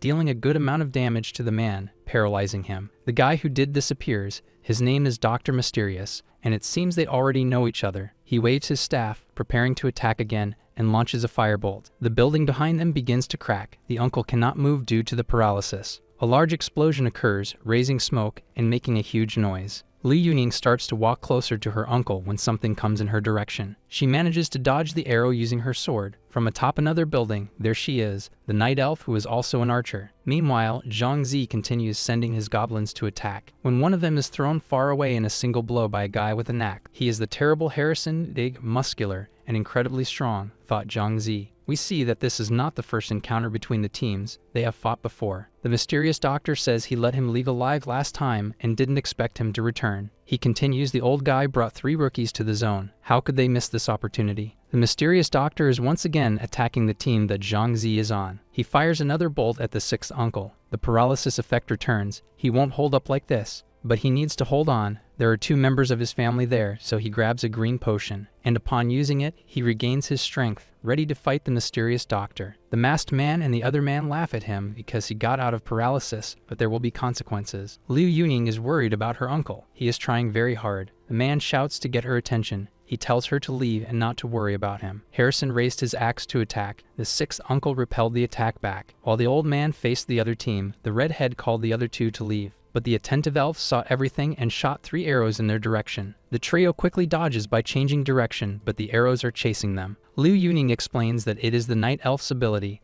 They need to be careful. She pulls out her sword, but the arrows curve around the weapon and hit the girl's heart. Liu Yuying pulls the arrow from her skin, dropping the weapon on the ground. Fortunately for them, the target is her uncle, and they won't be too bothered for now. She tells them to run and hide before going to check on her uncle. Meanwhile, the mysterious doctor continues launching his powerful bolt. Zhang Zi calls her attention to ask a question, whether each adventurer fights the monsters from their own country. Since her uncle must have gotten into a fight with those people, he lost the goblins he had summoned. She explains that the demon domains of each country are separate, but the death zone is connected. Her brother is lamenting for insisting on coming. She calls him a cowardly weakling. Zhang Zi tries to encourage him, saying that his talent is good, but he keeps complaining. Liu Yuying interrupts their conversation to ask if they heard something. The 3 turn to look in the direction of the noise and see something terrifying. A huge boss monster with a frighteningly large mouth in its belly. This is the terrifying Butcher of Death. Everyone was quite scared to have encountered such a strong monster so soon. She asks what they will do now, frightened, and Zhang Zi says that the boss hasn't seen them yet. Her poor brother was collapsing from shaking so much, starting to panic. Zhang made a choice.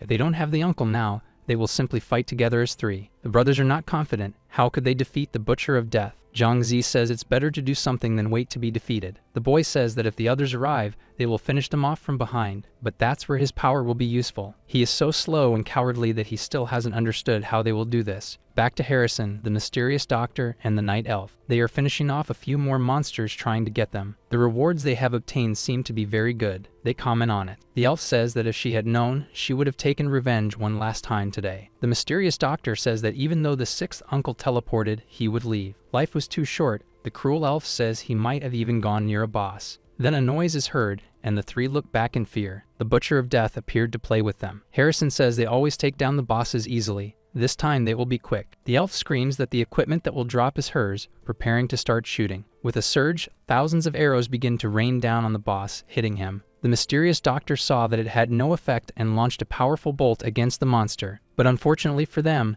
the boss didn't suffer a scratch. The guys think a little more and realize that this might be a skill. From far away, Artreo is observing the illusion that Liu Yuying's brother created. They are planning how they will defeat the real boss that is with them. Zhangzi summons all his leaders from the other layers for this fight. Liu Yuying was impressed with the summons he collected. One of them is the elite Shadow Wolf that almost took her down in the first layer. Zhangzi orders the copies to engage the boss. They can spread out since they are in the open. The summons descend, and the boss begins to attack them, leaving almost no time to dodge. The Butcher of Death delivered a blow that grazed the Shadow Wolf, and even faster, he struck again at the animal's back, sending it flying away. As Zhangzi expected from a boss in the Death Zone, his strength is terrifying. The fat monster continues to call them ants. The Shadow Wolf needs help. Zhangzi summons the venomous spider to launch its web at the boss. He gets distracted for a second, and Liu Yuying jumps on him to attack. The redhead hits several points, taking away a bit of his health. Zhangzi commands the sky-swallowing frog to attack from a distance with a jet of fire. As the others were also helping, a bit more damage was dealt. The boss becomes furious, shouting that he wants to eat their flesh. His health is very high, and he knows how to attack enemies directly. The Goblin King is next to confront the Butcher of Death. Both strike each other simultaneously, shouting together. Zhangzi watches in awe at the boss's bone-crushing agility. While the Goblin King fights in front, the wolf climbs onto the monster's back. He opens his mouth to strike the Butcher of Death, but he is faster. The Butcher turns around, attacking the Shadow Wolf and sending it flying. Poor Zhangzi, his first boss that accompanied him through all the layers, is gone. Liu Yuying says they can't be sad, otherwise they will all end up leaving too. Her brother also urges him to hurry up and finish this quickly. Zhangzi becomes determined. He commands the venomous spider to attack with webs, while the other summons should attack the boss of the Death Zone from a distance. And so they all deal a good amount of damage. Liu Yuying joins the attack to reach maximum damage potential. It was working. The boss's health was decreasing when he suddenly stops.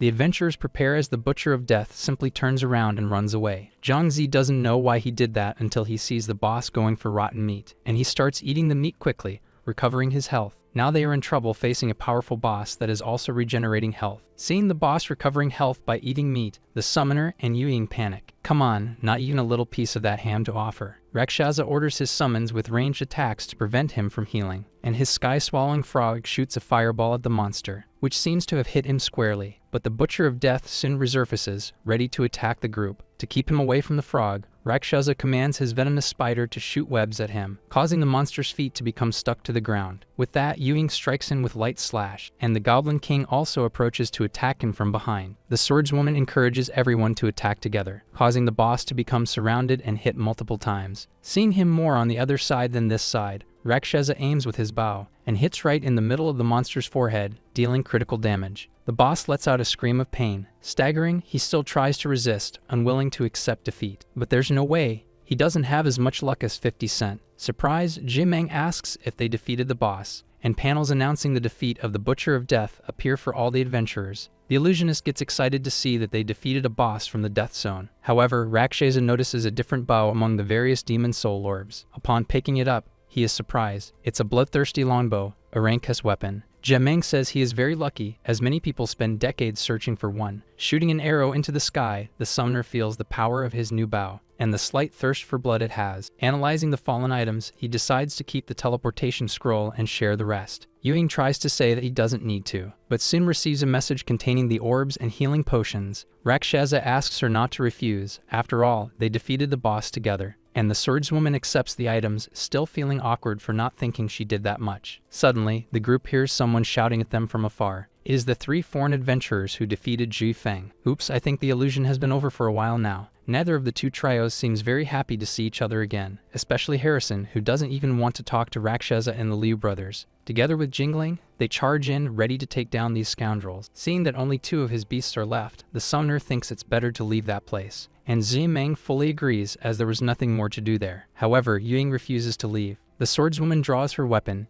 eager to avenge her uncle's defeat. Yuning seems very eager to fight against the 3 adventurers, unlike her little brother who doesn't think twice before quickly getting out of there. Rakshasa, on the other hand, is unsure whether to leave this hard-headed girl there or to leave as well. Noticing him still standing there, the swordswoman tells him to go, as this is her personal problem. Even so, the summoner isn't too keen on seeing her sprawled out on the ground, and decides to call one of his new acquisitions. Upon seeing what it is, Harrison and Jingling are horrified. It's the Butcher of Death, the recently defeated boss of the Death Zone. The 3 foreigners are confused. The beast was barely defeated, and is already back. That doesn't happen. Not to mention that it isn't attacking the other Tianfeng adventurers, just them. Meanwhile, a tearful Yuing makes vows of revenge for her uncle, which are soon interrupted by a message from him. All this drama just to find out that the old man is very much alive. The swordswoman informs them that Zhu Feng is fine and asked for the 2 to return, and tells them to meet at the altar of the 4th layer, already teleporting away. After that, Rakshasa doesn't even know what to say about this woman anymore. Harrison was going to attack the Butcher of Death, but it vanished before he could hit it. You can smell the smoke coming from this brute's head from here. Returning to the 4th layer, Yuing and Rakshasa reunite with Zhu Feng and Zimeng. The uncle greets them happily, congratulating them on a job well done. With his hand on the summoner's shoulder, he showers him with compliments. At the same time, he calls Zimeng useless, leaving him embarrassed and upset. Zhu Feng moves closer to Rakshasa to have a chat, and suggests that he and his niece date, since she is single and comes from a noble family. Obviously, this makes Yuing extremely embarrassed, but the old man just laughs at her reaction. Oh dear, uncles are all the same, only the address changes. After this embarrassing situation, Rakshasa says he would like to ask Zhu Feng something. Actually, a piece of advice, how to defeat a specialist in demonic domain. A bit confused, the old man asks if he got himself into some trouble, and tries to encourage him to tell him, saying he can help. But Rakshasa just thanks him, and says it's something he needs to resolve on his own. Owing a debt is the last thing he would want. Better just absorb some orbs and that's it.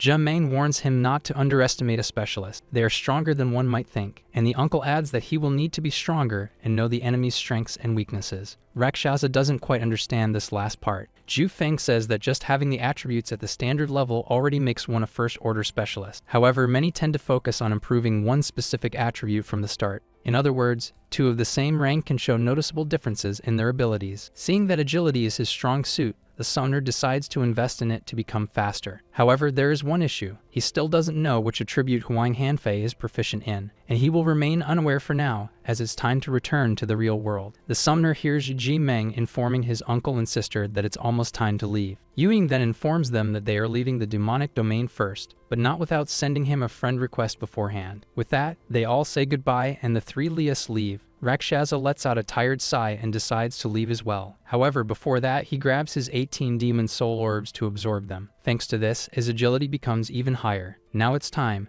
to leave the demonic domain and face that bald guy. Returning to Tianfeng, he notices that Huang Hanfei is no longer in the room, but it doesn't take long for him to have an idea of where she might be. Zhangzi rushes out of the neighboring residence, knowing that his sister is in danger. He quickly opens the door to his house, already calling for her, and finds her sitting on the couch with her neighbor, who is casually peeling an apple. Zhang Feng calls for her brother, clearly frightened by the situation. With all the calm in the world, Huang Hanfei says there's no reason to rush, and invites the young man for a little chat, under free and spontaneous pressure. Nervous, Zhangzi orders his sister to be released first before they discuss anything, but the bald man refuses, saying she now knows he is a fugitive from the police. The boy then asks what he wants to do with them. Huang Hanfei points the knife at the poor girl, who must be nearly wetting herself from fear, and replies that he wishes to sell her valuable organs on the black market. That's why it makes sense he doesn't want to hurt them. A damaged kidney is worth less money. Suddenly, the conversation is interrupted by knocks on the door, surprising the 3 of them. With veins bulging, Huang Hanfei questions whether they called the police. Zhangzi quickly denies it,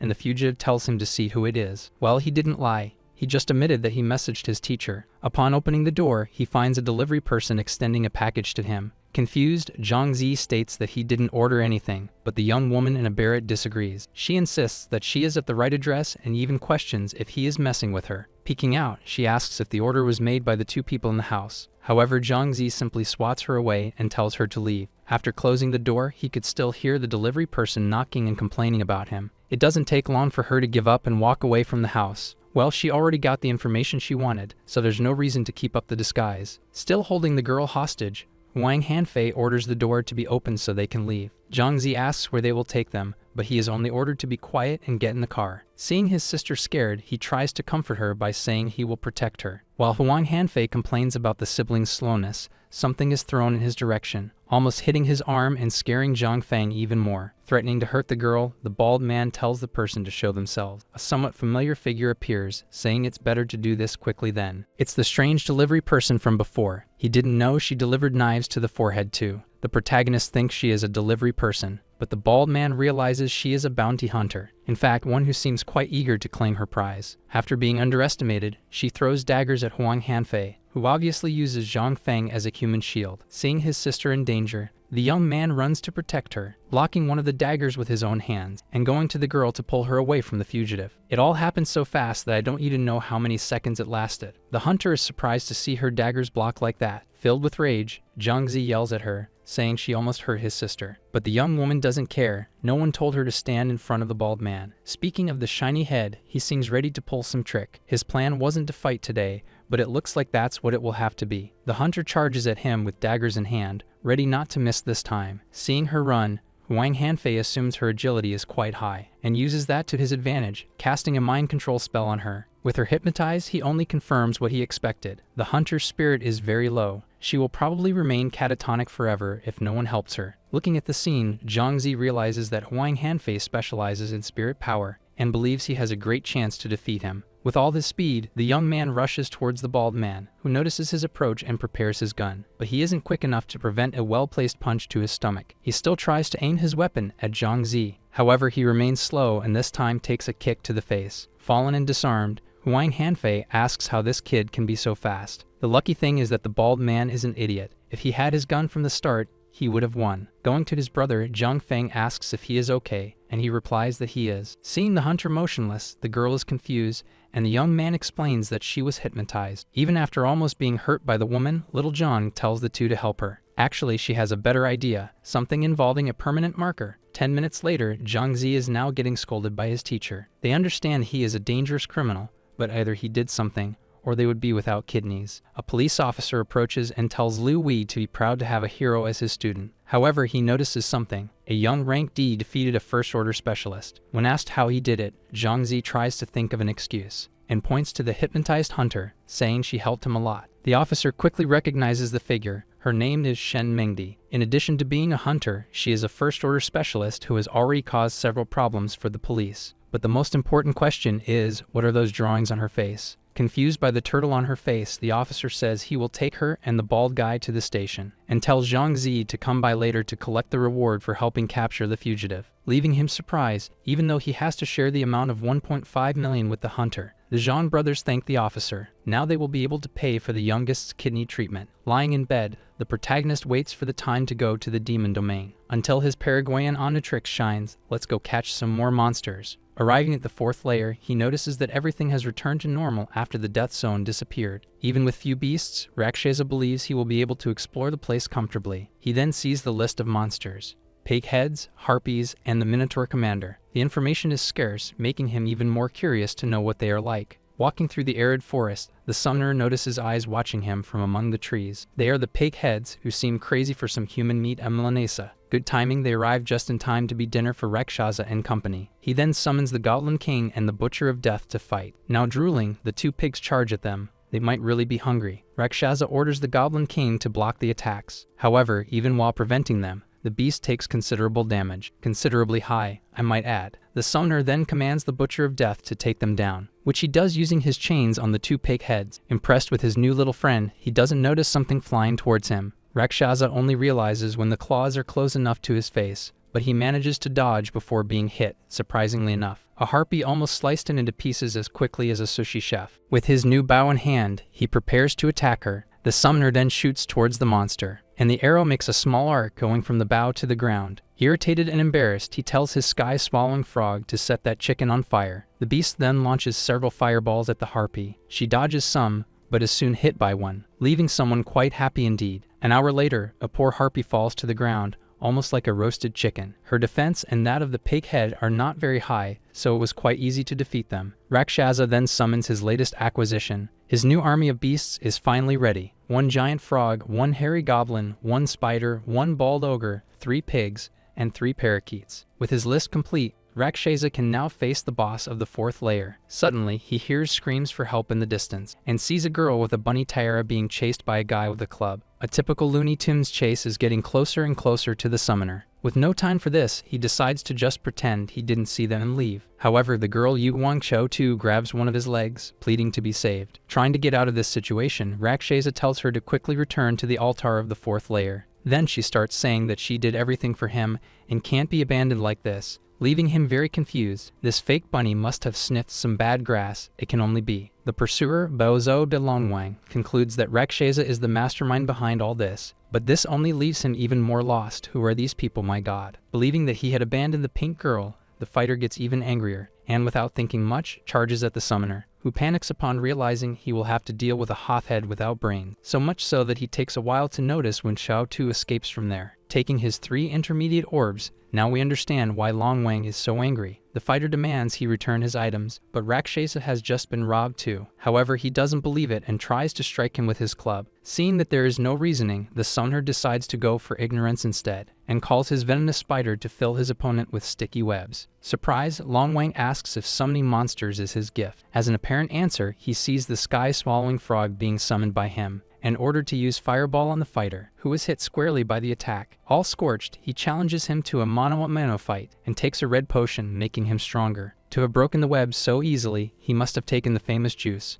With the club in the air, Long Wang leaps towards Rakshasa, who manages to dodge his strike quickly, impressing him as he did not expect to see such speed. Not giving up, the fighter charges again. However, his attack is blocked by the Goblin King's blades, leaving him even more surprised. How did this kid manage to summon such a strong monster? With a chuckle, Rakshasa invokes another from his collection. Looking back, the man can't believe his eyes. There is a death butcher before him. Long Wang drops his weapon, trying to absorb that someone can summon him. With 2 strong monsters in front of him, he just falls back and surrenders. Even so, he refuses to accept defeat. 1 against 5 is a bit unfair. The summoner counters, saying it doesn't make sense to stop him from using his gift. When questioned about Xiao Tu, Long Wang gets irritated, still thinking they are partners in crime. However, Rakshasa quickly responds that they are not accomplices, and shows the man that he was also robbed by her. Even I would be embarrassed by that blunder he made. Young ones, don't be like Long Wang. Think with your brain before using your muscles. After that blunder, he apologizes to the summoner, who was already without his monsters. Well, at least the brute knows when he's wrong and tries to make amends. Still embarrassed, the fighter extends his hand and asks to be friends. It's the first time Rakshasa meets someone so upbeat, but he actually enjoyed that. The summoner then accepts the handshake and his request for friendship. All settled, Long Wang says goodbye to go beat up some bosses out there with his friends. His way of handling everything is rough and simple. Rakshasa actually liked that about him too. Guided by the map, he quickens his pace to find the boss of the 4th layer, and it seems he is on the right path. Arriving at the arid stone forest, the summoner hears cries for help. From the voice, he recognizes it as Xiao Tu's. Jesus,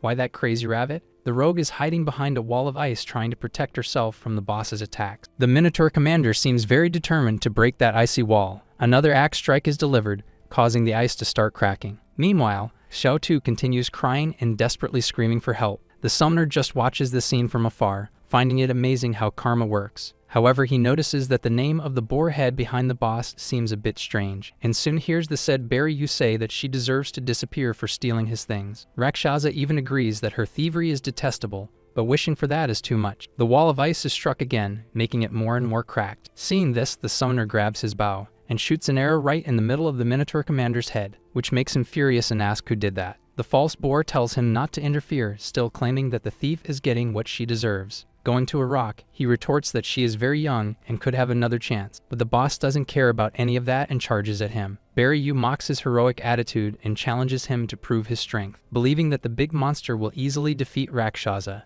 who seems quite calm. The summoner then uses his summoning gift and calls forth his army of monsters for battle, surprising Barryu, who didn't even know such a skill existed. Finding himself surrounded, the Minotaur commander uses fury to increase his power. Rakshasa commands his poisonous spider to throw webs at him, which the boss tries to cut with his axe but fails. With him pinned in place, the summoner orders everyone to attack together, and thus his monsters obey him. The Death Butcher is the first to attack, using his chains. Rakshasa commands the sky-swallowing frog to shoot fireballs. Now this has turned into a full-blown brawl. Seeing this bunch of summons, Barryu starts to believe that this guy is invincible. Compared to him, his disguised gift is a pathetic joke. The false boar decides to leave, telling the scared girl that she was lucky this time. Still hidden behind the ice, Xiao Tu can only hear the sounds of the fight while sobbing. With one last attack, the boss's life is reduced to 0, marking the defeat of the Minotaur commander. The summoner sees the boss of the 4th layer disappearing after being defeated, and receives a message indicating his victory. Time to reap the rewards of the team. How nice it is to have strong monsters to carry him. However, he is interrupted by a shy Xiao Tu,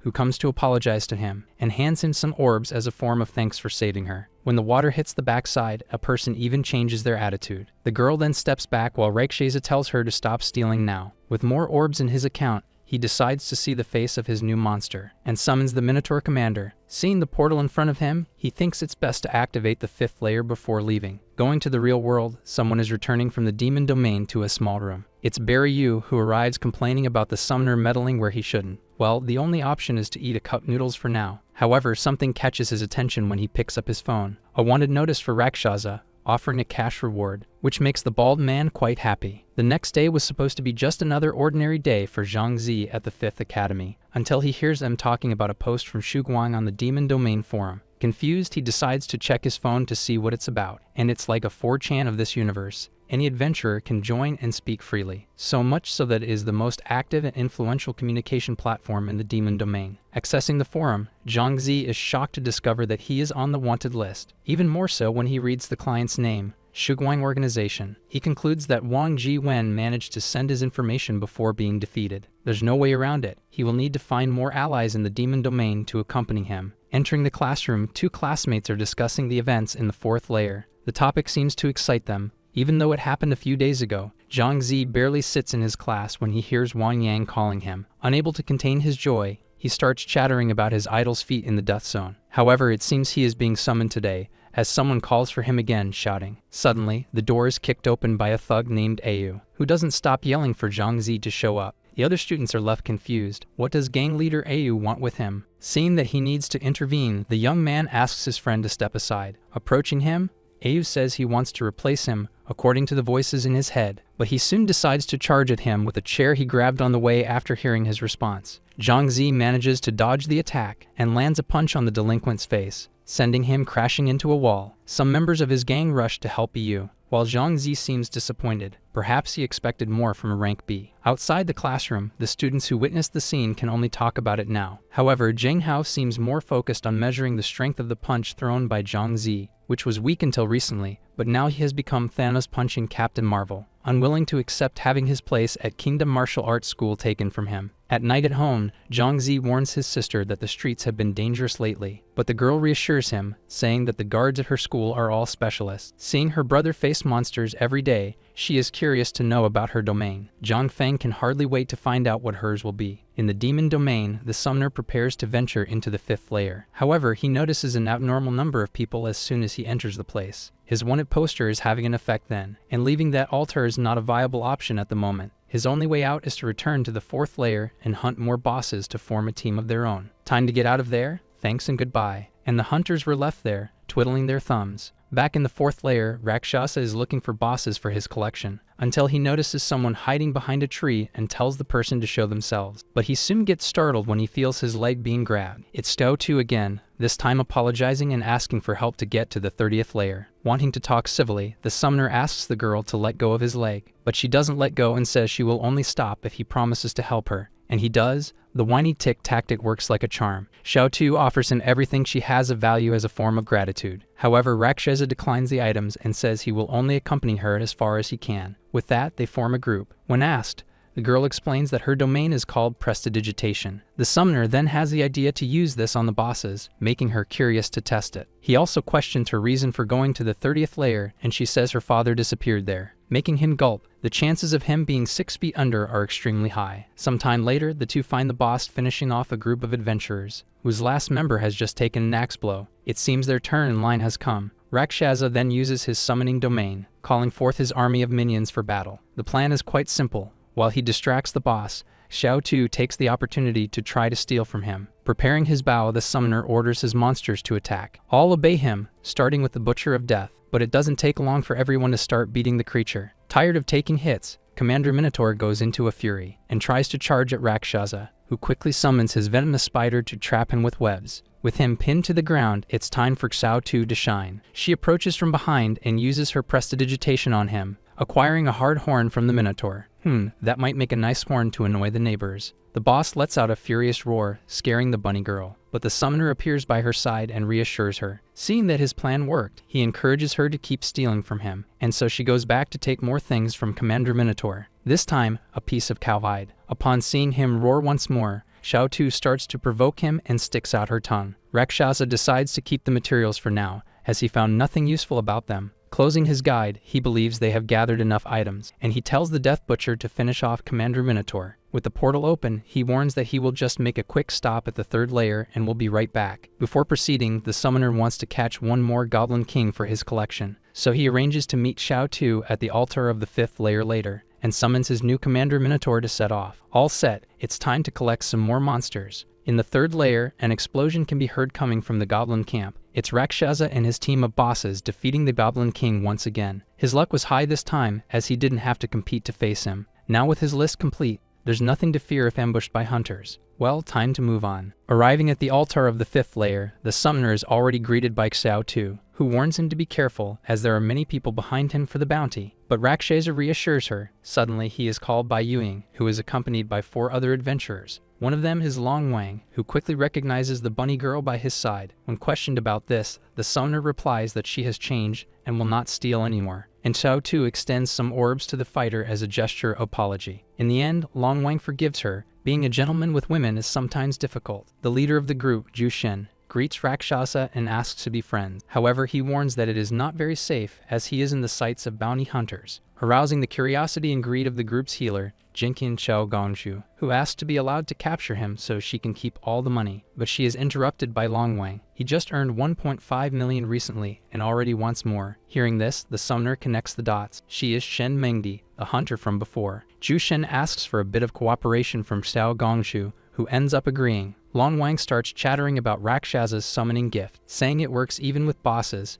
which impresses the group's mage, Yai Jikyu. When asked about his rank, the summoner simply replies that it is above S, leaving everyone shocked. Rank S adventurers are not common, let alone in SS. Even being praised, Rakshasa remains humble and says he is still just a novice. Now that everyone knows each other, they can add each other as friends at will, and so they do, looking almost like Facebook. Xiao Tu is amazed to hear all this. She never imagined she would have such luck. Remembering her promise, Rakshasa asks to include the girl in the group as well. For the fighter, there is no problem at all. But Xiao Gongshu did not like the idea and says that the group should charge a fee for the service since they are on the front lines. Zhu Shen offers to pay Xiao Tu's share, but the healer says it's free for him. Yuying explains to Rakshasa that, despite being expensive and sour, she is nice and very skilled. With the situation resolved, the leader calls them to face the Black Fin Warlock. From then on, teamwork will be essential for the summoner to advance, starting with the fishmen that appear behind the rocks in their path. Seeing them running towards the group, Zhu Shen puts his shield in front and uses defensive aura to boost his companion's defense. Rakshasa is impressed, not expecting that this was his gift. A surfer charges to attack them, but Long Wang doesn't waste any time and hits him, surprising a total of 0 people. With the defensive aura, the fighter's confidence is through the roof. He just forgot about the Tide Collar healing his scaly buddies. Yuying then charges at one of the monsters and attacks it with Light Slash, making a very tasty sashimi. Along with that, other monsters are surprised to find their feet frozen. Jitchu has just used Frozen Rain Chain on them, and now everyone is stuck to the ground,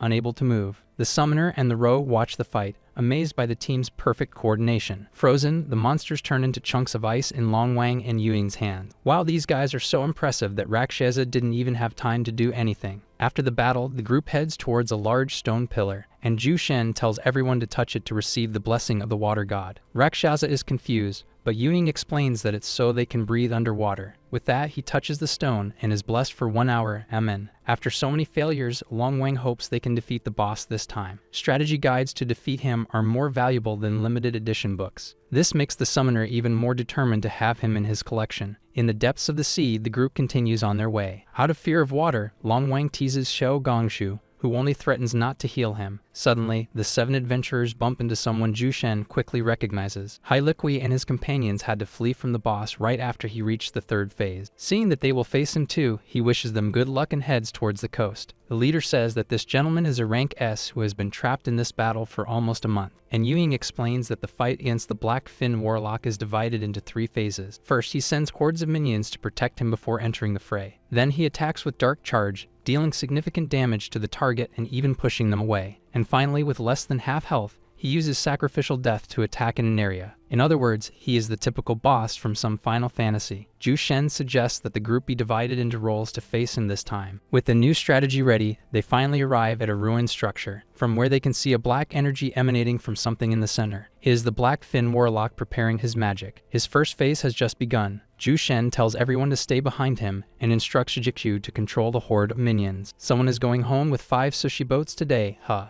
With the start of the battle, the Black Fin Warlock summons his minions to protect him, and the group puts their strategy into action. Zhu Shen defends his companions with defensive aura. Jikyu controls the horde using Frozen Rain Chain. Yuying and Long Wang focus on dealing damage to the monsters, and the summoner stays in the back with 2 of his summons and Shou Gongshu. There are already more fish there with them than in the seafood section of the supermarket. The surfers charge against Rakshasa's Goblin King, who is simply ground to bits. Poor thing. More minions appear at the warlock's command. Slicing through more fish, the swordswoman warns that they are entering the 2nd phase of the fight. The boss then begins to move almost in the blink of an eye. Seeing him going after the fighter, Yuying tries to warn him to be careful. However, the Black Fin Warlock is faster, and hits Long Wang with Dark Charge, sending him flying away. Rakshasa watches the scene in shock, not expecting the boss to teleport to them. Shou Gongshu then uses Verdant Blessing on the injured companion, who stands up extremely irritated as his health is restored. The warlock must really want his behind to keep attacking him first. Long Wang tries to hit him, but the boss has already teleported again, this time behind Yuying, who is struck in the back and thrown into the air. Rakshasa notices the swordswoman falling near him, and manages to catch her in time. A classic scene of the prince saving the princess for you. Trying to stop his teleport, Jikyu uses Frozen Rain Chain on the boss. Now with him frozen, Long Wang jumps towards him, and manages to hit in with his staff. Out of the ice block, the Black Fin Warlock moves away from the group, teleporting back to the center of the structure. The 3rd phase is about to begin. With that, Zhu Shen tells everyone to prepare to act according to the plan. Long Wang and Rakshasa go to their positions at the spawn points of the minions, and 3 more monsters are summoned by him to help. The group leader warns them of the start of the 3rd phase. At that moment, a portal appears in front of Rakshasa, from which the surfers emerge, and they charge wildly towards him. The Butcher of Death manages to defend himself and easily defeats 3 of those monsters,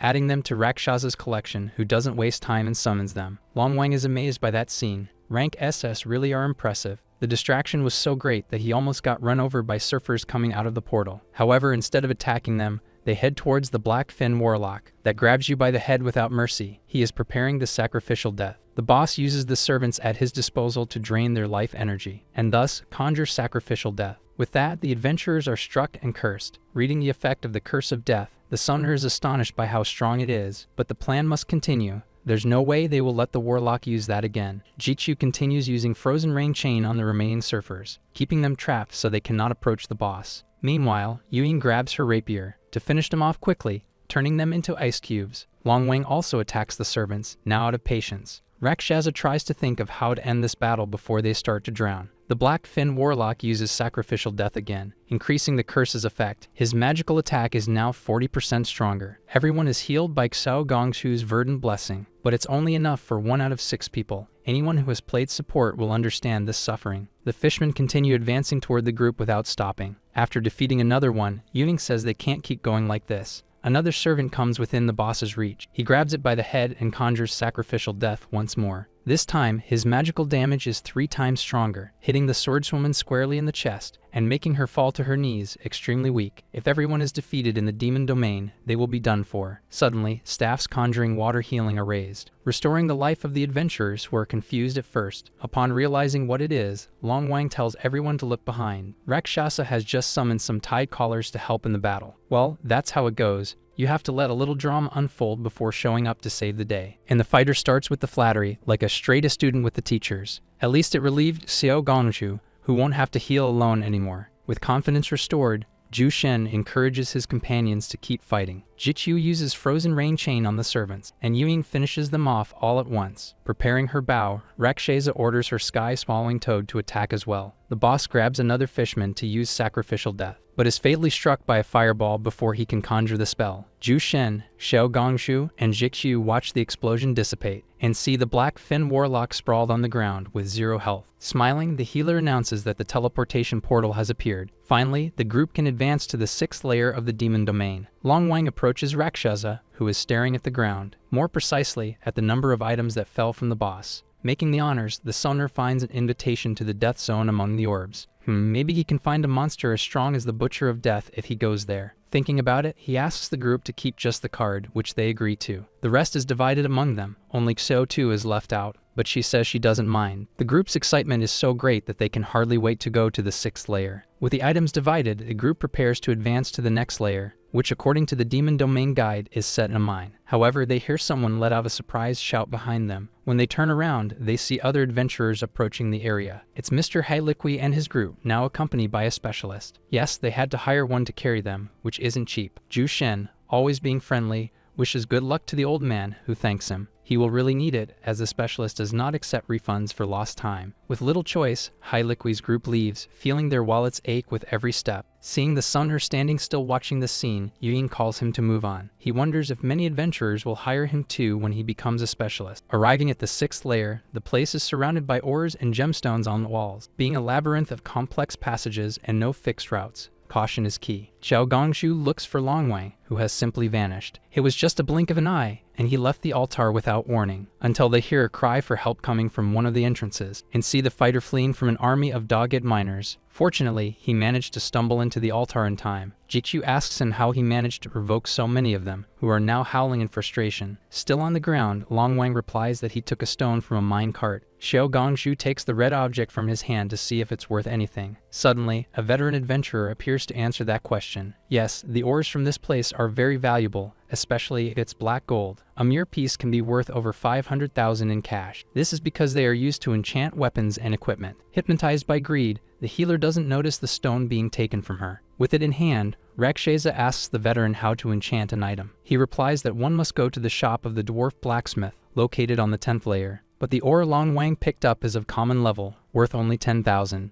Taking it back, the healer is already calculating how many she needs to get rich. With this discovery, the summoner thinks he should enchant his bow to improve it. GQ suggests the group collect some ores, leaving Xiao Gongshu extremely excited. However, that will have to wait for another time. They need to rest after that fight. The healer didn't like the idea, but Yuying manages to convince her to come back later. Seeing that it is indeed getting late, Rakshasa decides to go first and says goodbye, and everyone leaves the demon domain to rest. The next day, Zhangzi is at the police station receiving his share of the reward. Shen Mengdi is leaning against the wall, watching her money in someone else's hands. Besides keeping half of it, that brat drew a turtle on her face. The young man retorts, having his sister injured is much worse than being painted with permanent marker. However, that doesn't matter to the huntress, who is practically devoted to money. Suddenly, a bunch of reporters bursts into the police station to interview Zhang Zi. Amidst so many questions, someone mentions that he saved Shen Mengdi, which leads her indignant. She would never admit she was hypnotized, even though everyone already knows. Back home, Zhang Feng shows various news articles to her brother about his heroic act. Seeing him becoming famous makes her happy, but the young man says he prefers to remain anonymous. Subject closed, he tells his sister to study after dinner and heads to the demon domain. While waiting for the rest of the group at the altar,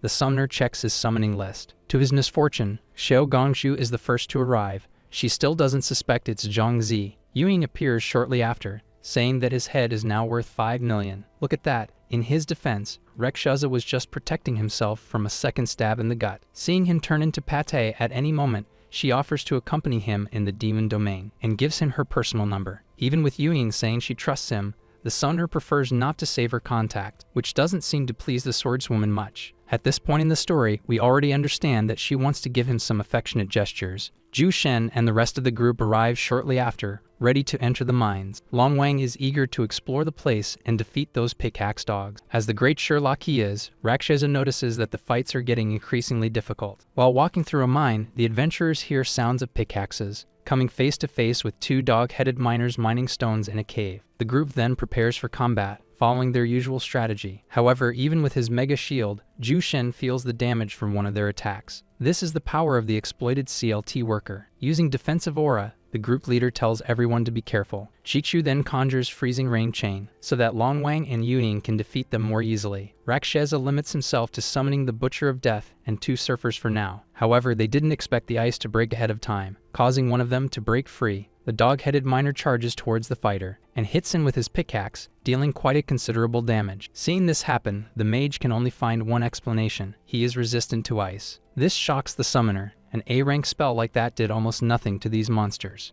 Long Wang begs for a heal, almost out of strength in his arms, and his wish is granted by Xiao Gongshu and Rakshasa with their tight collars. With his life restored, the swordswoman rushes to help him, slashing the dog with her rapier. One dog-headed miner is down, but the other is still left, who is mining the poor Zhu Shen's shield. The summoner then grabs his bow and summons his sky-swallowing frog, and both fire at the monster, launching it into the air. With that, Long Wang, Yuying, and the Butcher of Death manage to defeat it together. Zhu Shen suggests they improve their skills before coming up with any plan. However, the group didn't even have time to breathe. More barking emerges from inside the cave. Where's the dog catcher when you need one? Our summoner and his group were not very humble this time. They will need to improve their attributes if they want to face the boss of the 6th layer. Starting with those 2 dog-headed miners coming in their direction, Qiqiu uses freezing rain chain again to freeze them. However, both easily free themselves due to their resistance to the cold. As soon as they exit the ice, one of them strikes Long Wang, who is about to attack him, and the Death Butcher of Rakshasa hits the miner. Long Wang asks to return to the 5th layer, but Zhu Shen tells everyone to hold their ground. But the idea of being trapped for 6 months fighting little monsters did not please Xiao Gongshu. Yuying asks what Rakshasa is looking at so intently, and he replies that he knows how to defeat them. He notices that the miners have something in common on their heads: candles. With this, the swordswoman deduces that they need them to see. Preparing his bow, Rakshasa reveals that one of them became confused after losing his candle. In other words, the candles are the weakness of the dog-headed miners, and the summoner decides to prove his point by hitting one of theirs. As expected, the dog became all lost, poor thing. Yuying and Long Wang get excited to see that it worked. Thanks to this, the fighter manages to hit his stick on one of their heads, and the swordswoman was able to finish off the other one calmly. Finally, Long Wang can laugh in the face of danger. Ha ha ha. Grateful for the help, Zhu Shen invites Rakshasa for a little outing after cleaning the lair, but he reminds him that he is still in the sights of the hunters. Yeah, let's save the happy hour for later. While the ords are collected, the summoner checks the demon domain guide. The boss, Lord Dog-Headed Miner, is in the depths of a special cave. Now more confident, the adventurers continue their journey through the labyrinth. They walk among walls of ores until they reach the entrance of a cave. This is where the Lord Dog-Headed Miner is hiding. Zhu Shen warns them to be careful. Besides dealing high damage, the monster can stun them. However, upon entering the cave, they encounter another group facing it. What a shame, they will have to wait their turn. It is then that Xiao Gongshu notices the presence of a red-haired woman leaning against the wall, who also seems to recognize her.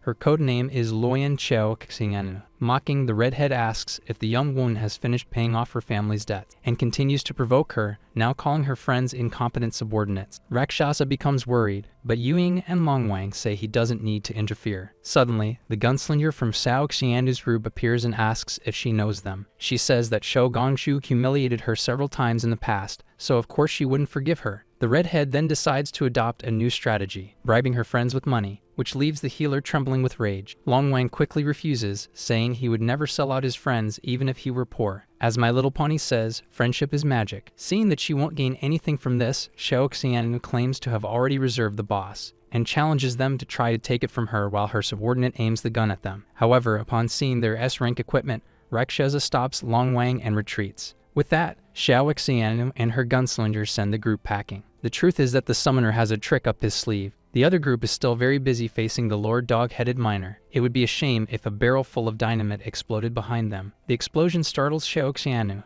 who is left confused about how it happened so suddenly. The summoner continues shooting arrows at the barrels of dynamite, causing large explosions on the battlefield. Injured, the redhead's subordinates begin to flee, ignoring her orders. It seems the tables have turned, doesn't it? Seeing who caused this chaos, she points her finger at the adventurers, ready to curse them. But that will have to wait. The ground is giving way. Seeing the cave start to collapse, Ju Shen asks them not to panic. Meanwhile, Xiaoxianu and her group fall into the hole that formed there along with the boss. Calling for help, she hardly knows what awaits them. If you thought of several dog-headed miners, congratulations. You hit the nail on the head. Surrounded, the redhead orders the gunslinger to protect her. The thing is, there are too many monsters to face. Not wanting to die either, he simply grabs a teleportation scroll and bails out. And so, Xiaoxianu is abandoned by all her subordinates. The pickaxe dogs advance towards her, but the only thing the redhead can do is scream in despair. Suddenly, the monsters that were about to attack her are frozen. Looking up, she sees Stao Gongshu and her friends and begs for help. The healer takes advantage of this and imposes a condition. Pay 5 million for each one. Seeing Xiaoxianu indignant at the amount, she simply says they will leave, making the redhead accept in desperation. At this point, dignity no longer exists. Deal made. A rope is thrown into the hole, and she uses it to climb up and escape that place. 10 minutes later, the money lands in the healer's account. Xiaoxianu leaves sulking, saying she will return the favor in the future. Long Wang thinks Xiao Gongshu was cruel, but she disagrees. After all, the redhead is very wealthy. Changing the subject, Rakshasa asks what to do with the boss trapped in the hole, especially since there are several dog-headed miners around him. The fighter suggests that he attack from where he is while the others confront them up close. With that, the 5 adventurers descend into the hole. Using defensive aura, Ju Shen reviews the usual strategy before the fight begins. Long Wang notices that the dog-headed miner lord has many candles on his head. More precisely, 10, resembling a chandelier or even a birthday cake. Rakshasa then says he will take care of them and shoots 2 arrows in their direction. The first hits one of the candles perfectly. However, the second is broken in half before it could hit another. In other words, this big dog knows how to defend itself very well. Due to the many monsters, Jikyu freezes a few first to reduce the pressure of the fight. Meanwhile, Yuing attacks the boss with her rapier, but she realizes that her damage is very low. Suddenly, a stick of dynamite is thrown in her direction by the boss. Seeing this, Long Wang warns the swordswoman not to get hit, or she will take a lot of damage. However, an arrow from Rakshasa pierces the explosive, causing it to explode before it got close to her. Yes, authors of the Manhua, we already understand that Yuing is the Princess Peach of this universe. The summoner calls his sky-swallowing frog to help, and both start attacking him with arrows and fireballs. The summoner and his sky-swallowing frog fire at the boss, who is hit by both attacks squarely. Long Wang quickly gets excited. If they keep this up, they will win the fight in no time. However, the big dog still has tricks up his sleeve, or rather in his pants, and he starts throwing sticks of dynamite into the air. Seeing this, Rakshasa shouts for everyone to seek cover, but the group is hit by the explosions. The big dog had barely finished using them and can already use them again. What a trick. And it seems he still has many more to spend. Before he could explode everything, an arrow extinguishes another candle from his head. Rakshasa tells them to take advantage of the distraction to attack him. With the group healed by Xiao Gongshu, Yuning wastes no time and returns to combat. Using Light Slash, she delivers several attacks on the boss, just like Long Wang, who strikes him with his staff. Ju Shen protects everyone with his shield, encouraging them to attack together. Then Rakshasa and his sky-swallowing frog fire at the same time, hitting the dog-headed miner lord squarely. Seeing him with 0 health, the fighter starts to celebrate prematurely. However, the leader realizes that something is wrong. The big dog is going to self-destruct, leaving all the adventurers in distress. Ju Shen then advances with his big shield to protect his companions, who plead with him not to do it. But it's too late. The dog-headed miner lord explodes himself. Seeing such a desperate scene, the summoner descends into the hole using the rope. The rest of the group calls for Ju Shen amidst the smoke. They find the pieces of his shield scattered and begin to prepare for the funeral, until they hear a voice coming from some rubble in a corner. Surprise, the little boss is fine and healthy as much as possible. The adventurers run to him to help. Unfortunately, his heroic act came at a cost. All his equipment is broken, but the boss might have something useful for them. In the midst of the orbs, Xiao Gongshu finds the black gold ore. She and Jikyu suggest that the item be given to Ju Shen, who tries to refuse the offer. However, Rakshasa convinces him to accept, as he needs new equipment. With the ore in hand, the leader says they will head to the 7th layer as soon as he is equipped, and everyone agrees. Today was indeed an explosive day. The group then accompanies Ju Shen back to the altar. On the way, Shou Gongshu asks the summoner if he will do anything later, and invites him to earn some extra cash with her and Long Wang in half an hour. Rakshasa agrees and says goodbye to the group, leaving the demon domain. Back home, he uses this break to access the trading platform on his phone. While looking for items to buy, he notices how expensive the Great S equipment is. Zhang Zi thinks of Xiao Tu when he sees a pair of agility boots. They are perfect for her. But something catches his attention, a silver necklace that improves his dom by 10%. It seems very little, but it's great for him, as it means he can summon one more monster. Determined, the young man buys both pieces of equipment. Now he just needs the credit card to accept it. Shopping done, it's time to find the crew for a trip to the mines. And so he returns to the 6th layer. At the altar of the 6th layer, the summoner meets with Xiao Tu, Xiao Gongshu, and Long Wang. And the healer's idea is to gather ores to sell. Wow, not predictable at all. Well, at least they now know how to deal with the dogged miners. On the way, he hints to Xiao Tu by saying that the items will only go to those who help. The four then hear a small stone falling, and suddenly, 2 pickaxe dogs appear. Quickly, Rakshasa hits one of them with an arrow, and Long Wang charges at the other while Xiao Gongshu heals them from a distance. However, the fighter gets annoyed with the bunny girl when he sees her going behind the monster. Even so, she takes advantage of his disorientation to use prestidigitation. Xiao Tu comments that she only managed to steal a bunch of trinkets from him. With the fight over, Long Wang states that they are close to where he gathered ores last time. Hearing this, the healer rushes ahead and urges the others to hurry. Upon arriving, the group encounters a huge hole filled with scattered ores. This is a true gold mine. However, Long Wang points out a major problem: the weight of a measly piece of ore. The summoner then tells everyone to check their inventory and strength attribute. While he is the one who can carry the most stones, the healer is the one who can carry the least. With that, Rakshasa suggests defeating one monster at a time to avoid unnecessary risks. Preparing to lure them, he asks Xiao to find a place to take cover. The dog was mining peacefully until it felt an arrow whizzing past it. When it looks for the source, it spots a sneaky archer up top. It jumps towards Rakshasa, but Long Wang was already waiting for it there too. 1 hour later, the place is empty enough for the group to collect the ores. The summoner notices Xiao Tu approaching and asks where she has been. She simply replies that she was taking a stroll and will show him something cool later. With their inventories full of stones, the 4 adventurers then leave the area. Upon reaching the altar, they already hear someone shouting as if they were at a market. There are 2 adventurers announcing they want to buy 10 pieces of black gold. Xiao Gongshu tries to sell them the common ores they collected, but they refuse. When asked by their boss, one of them says they have only managed to get one so far. The response irritates the man, who threatens them if they delay young Master Cheng Feng. Rakshasa recognizes who it is. Better hurry up to become stronger than him. Frustrated, the healer tells the group to sell through the trading platform instead. Just as she is about to leave, Xiao Tu calls the summoner to give him something, and shows him a piece of black gold ore. Surprised, Rakshasa asks where she got that from. Well, it was from that pile of trinkets she picked up. That was actually the ore. The summoner accepts the gift after she insists a lot, and they say their goodbyes. With this ore, he will be able to make his bow more efficient for the upcoming layers. The next day, Zhang Zi talks to Dr. Yang about his sister's 2 artificial kidneys. The doctor states that it costs 10 million to acquire the right for permanent use of them. However, he says he borrowed a bit and asks if he can at least buy one. Then he is proposed to wait for the arrival of the new artificial kidneys at the hospital,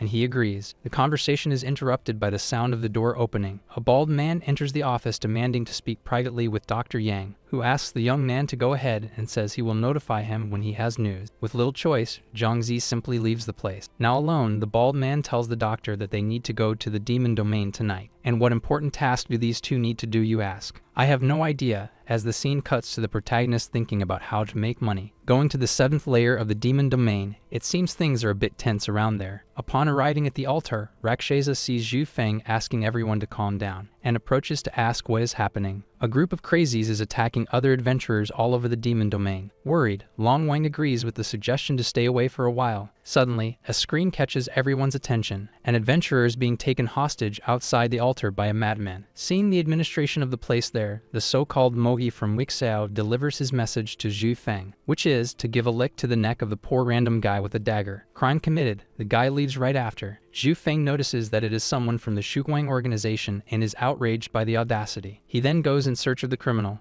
followed closely by his niece. The summoner also follows them, wanting to know how powerful this gang is. Even with the adventurers' warnings, Rakshasa and Yuying leave the altar. The 3 find themselves at a fork that leads to 2 paths. However, the rebatter only randomly chooses one and tells the 2 young ones to stay close. Little do they know they are being followed by a giant ugly lizard, which reveals to be Wixeo, who used metamorphosis to go unnoticed. The trio hears heavy footsteps ahead. Xu Feng warns that they are the wild giants, slow monsters, but very strong. He just didn't expect there to be a giant ogre with them. Rakshasa says that, according to the guide, her silent spell ability is very powerful, but the surprise is greater when it is explained that she can seal gifts. Determined to get past, the rebatter first attracts one of the wild giants. It tries to hit him with a spiked club but misses, while Ewing and her uncle advance toward the monster. The summoner attacks from a distance and sends his tide callers to heal. Delivering the final blow, Zhu Feng is impressed by how much life they restore. One big creature is down, 2 more to go. Unfortunately for the trio, both are closely packed together. The plan is to focus on the talkative one then. Uncle and niece then advance against him, while Rakshasa stays behind healing them. The 2 monsters notice their presence, and the giant ogre prepares his silent spell. His first target is Ewing, who will not be able to use Light Slash for the next 180 seconds. Seeing her unprotected, Zhu Feng rushes to protect her. The silly giant raises his spiked club to attack, but is blocked by the rebatter's sword. Hang in there, just 40 more seconds. Suddenly, Ewing shouts for her uncle to be careful. He is about to be hit by the giant ogre, but is unable to dodge now. However, the summoner jumps in front and takes the silent spell in his place. Zhu Feng is the one with the most damage there, so leaving him without his gift is not an option. Rakshasa tells them to attack the talkative one before he uses his ability again. Therefore, the 3 adventurers finish him off together,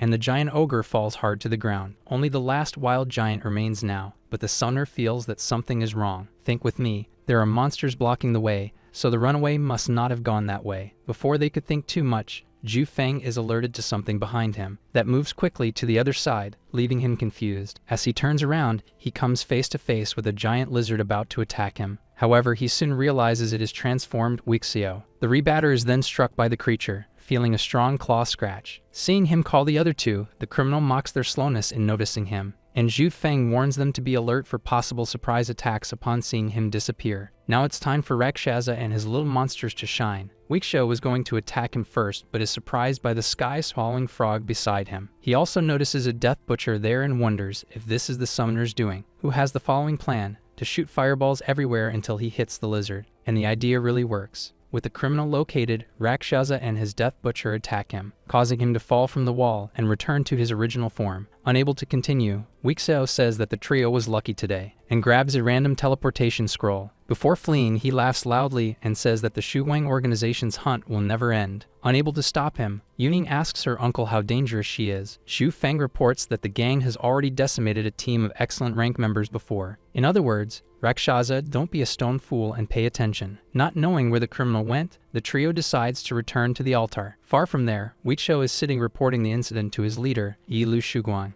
The gang's plan remains the same: cooperate with the headquarters and gather information in Tianfeng. Speaking of Tianfeng, the city walls are being destroyed at this very moment. Back home, Zhangzi tells his sister to change while he takes a look outside. However, a monster from the demonic den crashes through the living room window. The young man tries to calm little Feng, who is very scared by all of this, and tells her to go to the shelter, where it is safer. With that, they both run out of the house, encountering streets infested with monsters and people screaming for help. On the way, Zhangzi sees a child about to be attacked, and manages to save her just in time while telling his sister to get out of there quickly. Surrounded by monsters, the young man prepares to protect her and the child. Suddenly, one of them is hit by a spear as someone calls its attention. Zhangzi recognizes that voice. It is the woman who helped him and Lu Kai in the enemy occupation zone. And there she is, all pompous on top of a building. At least until a monster jumps in her direction. Seeing her about to be attacked, the protagonist warns the masked woman of the danger, but she quickly dodges with a leap and throws her spear towards the monster's mouth, defeating it. Truly a strong, independent, and self-assured woman. Suddenly, some uniformed men appear running towards her, who simply orders them to deliver the monster to a certain Professor Ouyang. The woman recognizes the young man and tells him and his sister to go to the shelter. Seeing her jumping around, Zhang Feng asks if his brother knows her, which he confirms. He watches her leave, swearing that he will become stronger than her one day. After the chaos, the city's screens report on the invasion that occurred the night before. Lying in bed, the young man wonders if the Shuwang organization is involved in this. Meanwhile, his classmates keep talking in the group chat. Zhangzi decides to go to the demon domain earlier to find out what happened. Arriving at the 7th layer, he finds Yuying,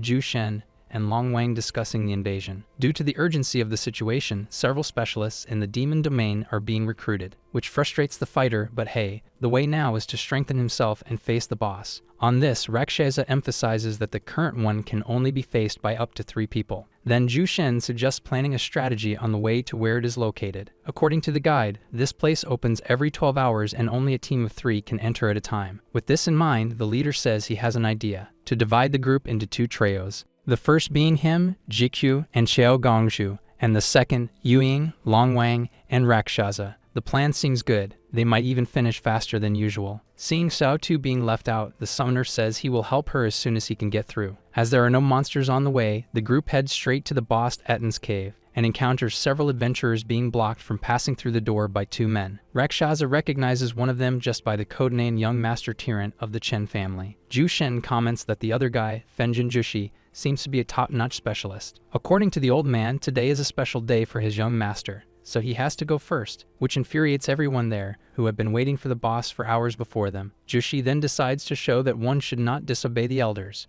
and knocks down some nearby adventurers just by planting his sword in the ground. Seeing this scene, Zhu Shen tells the group to wait and see how it will turn out. However, he forgot that Long Wang is with them. He charges to attack the duo, but his staff is blocked by Jushi, who merely mocks his blind confidence. The fighter is shocked to feel the damage caused by the impact of that defense. His attacks and spider sense only show that the old man is strong both physically and spiritually. With all his arrogance, the young master mocks them and tells them to wait quietly, which infuriates Long Wang, who needs to be held back before he causes more trouble. Questioned by an impatient Chen, Jushi says they will enter when the little monster arrives. An adventurer then explains to the group that the door only opens at the boss's mealtime. Upon hearing that the appearance of the little monster is random, Rakshasa has an idea. However, before he could say it, the little giant arrives with the delivery. The ogre was already running toward the adventurers with his little pig in his hands. That blonde guy and the old man were arguing about how they would defeat the floor boss. Suddenly, the little giant let out a scream that startled them, and he fell to the ground. He turned furiously to Zhang Zi,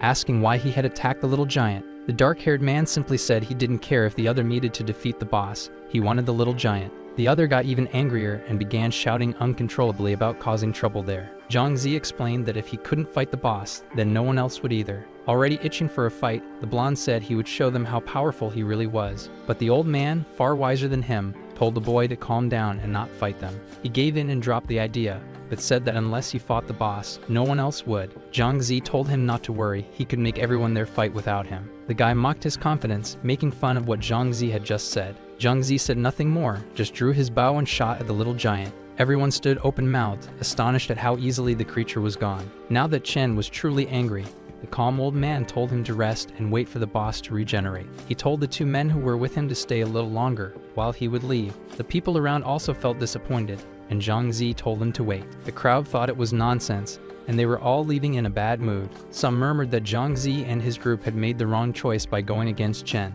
His teammate said he thought what he did was cool, but didn't understand why. Zhang Zi didn't wait another second and began showing him the reason. A summoning of the little giant appeared there, and now everyone understood Zhang Zi. Zhang Zi ordered his new pet to go open the cave doors. The little giant went and used all his strength, making people turn in fright to watch. Now the group was dividing into trios to go one at a time to defeat the boss. You could hear some people murmuring about what had happened as they went inside. Relentless, huge, pot-bellied, definitely hideous. Many words described the boss. The room he was in was large, which was good since it gave them more space to run from that thing. The giant barely caught sight of the 3 when Dragon King already charged forward to attack. Meanwhile, the 2 heads argued about striking them, giving Dragon King time. The blow caught them by surprise on the face, and now they decided to get up to avoid another hit. Dragon King took really heavy damage, and the adventurers saw they needed to be careful. Zhang Zi summoned several of his clones. Liu Yuning struck the 2-headed monster several times with her sword, but they were weak. In the middle of her jump, one of its hands grabs her leg in midair, and the creature shakes her side to side like a rattle,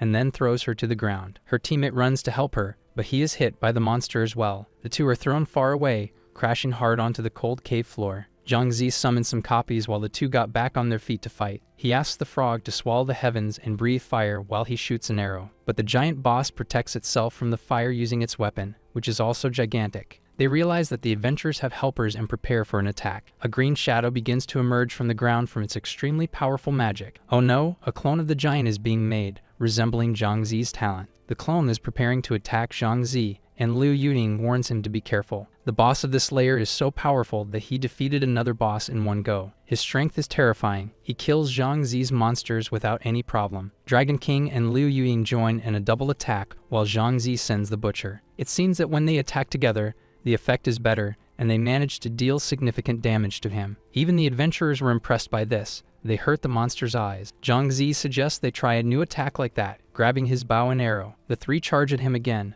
but somehow the boss dodged the Dragon King and hit him with everything, causing a lot of damage and injuring him quite a bit. Zhang Zi understood something. He tells them to repeat the attack just one more time. Trusting his partner, the other two rush again at the giant to strike him. As expected, if they attack together in that way, the damage has more impact. This infuriated the boss of the 7th layer, making him scream and attack them quickly. They barely escaped from that enormous weapon that struck the ground, shaking everything. He has a health bar on each head. They must defeat the strongest one first. Sky-swallowing frog launches another huge fire blast. The giant even looked confused seeing them attacking again from all sides. More sounds of swords and strikes cut through the air, and one of the heads was defeated. Zhang Zi grabs his powerful bow, preparing to finish off the monster to obtain a copy of it. The arrow shoots out like a red lightning bolt on fire and hits the giant right in the chest. Finally, the body fell to the ground lifeless, and the trio achieved this hard-earned victory. The portal to the next layer had already formed behind the boss. Everyone was happy to have defeated another super powerful boss from the layers. The reward waiting for them is completely surreal. Thousands of orb coins and valuable items. Zhang Zi approaches, taking a powerful rank A sword and handing it to Liu Yuning. She accepts the sword, which is decorated with a beautiful rose and golden details along the hilt. Grateful for the equipment, the Dragon King and Liu Yuning leave everything else for Zhang Zi. The group decides to organize their things and head to the 8th layer of the demon domain. This layer is like a fairy tale. Everything is so beautiful that it seems enchanted. The Dragon King comments that his old city used to have a meadow before it was invaded. A noise of excitement catches their attention. Numerous bodies are running. There is practically an army of centaurs chasing other adventurers. There's an old man telling them to form a team and defeat the centaurs together. The guy has too many requirements to join his team and even asks for a fee. The trio notices the scam from afar and politely declines the offer to return to the 7th layer. They quickly teleport away. The old man even tries to negotiate, but it's too late. They vanished. They were somewhat indignant about how much the old man must deceive the innocent in that way. Soon they approached the people looking for the rest of the team. The group was happy to see them safe and sound. That spoiled little blonde practically screams asking why they are there. Another guy explains that it was Zhang Zi who passed through the door summoning the little giant. Zhang Zi says he will open the door so the others can also have the chance to defeat the boss. The little giant receives the orders and opens the gate again for the team to pass. His colleague thanks him and asks Zhang Zi to be careful until they return from the fight. Suddenly, the unfriendly old man seemed very interested in him, asking about his talent level. Before Zhang Zi could say anything, the Dragon King spoke for him, announcing that his power is rank S. With a straight face, the old man invites Zhang Zi to join the National Security Department. It was a surprise for Zhang Zi that the old man was connected to the most important department in the country. Our dear one politely declines the invitation, saying he hasn't even graduated yet. In fact, old Gao thinks that Zhang Zi's power could be a threat if he were an enemy. The Dragon King asks why Zhang Zi declined the offer. He says he just doesn't vibe with the guy. Liu Yuning even explains that the Dragon King feels frustrated about this. Everyone has their own path. 3 hours later, they are back in the 8th layer, the most beautiful one. The other trio defeated the boss in an incredible 30 minutes, for the second time. But everyone is quite tired, so they decide to go offline to rest. Everyone says goodbye and goes home to sleep. The next morning, Zhang Zi is leaving home to go to school. When he opens the door, he almost knocks over breakfast. A car appears in front of him. Sister Jiang arrives saying she will take him to a charity event. Zhang Zi is not interested. However, there will be important people there, including the team that will take care of his sister's kidneys. Without expecting much, the woman pushes him into the car and they go to choose an outfit. The event is in a sophisticated building and the place is full of well-dressed people. Inside the building, everything is beautiful and elegant, and the guests are wearing formal attire. Zhang Zi was thrown into a suit. He looked charming, just needed to comb his hair. They grab a drink, and Jiang says she will take care of some things with important people. Zhang Zi continued walking on the decorated carpets when someone called out to him. He recognized the chubby Wang Yang, and further back, the blonde Chen Feng. He was sipping wine with a bored expression when he recognized someone. He goes to talk to Liu Yuning, who was wearing a beautiful silk dress. She tries to change the subject. He approaches, touching her face and making a comment. The girl is irritated and slaps his hand. He annoyingly insists on making contact with her. Now that he mentioned the engagement, she pretends not to understand and leaves. But the guy is so annoying that he held her back, telling her not to go yet. She was already irritated by the attention they were receiving when another voice called for her. Zhang Zi is approaching and greeting his colleague. Liu Yuning calmed down immediately. She doesn't know that Zhang Zi is Rakshasa. Zhang Zi calls her, telling her to come talk to a friend of his, and she starts to walk over. Before they can distance themselves, Chen Feng calls out to Zhang Zi, recognizing him. He made a point to remind him of the fight they had at the club, but Zhang Zi pretended not to know anything. With an arrogant look, he pretends to remember who the blonde was on purpose. We realize that the little buddy has not a drop of self-control. Zhang Zi grabbed his fist at the same speed he tried to punch him. The well-known sixth uncle is approaching the two,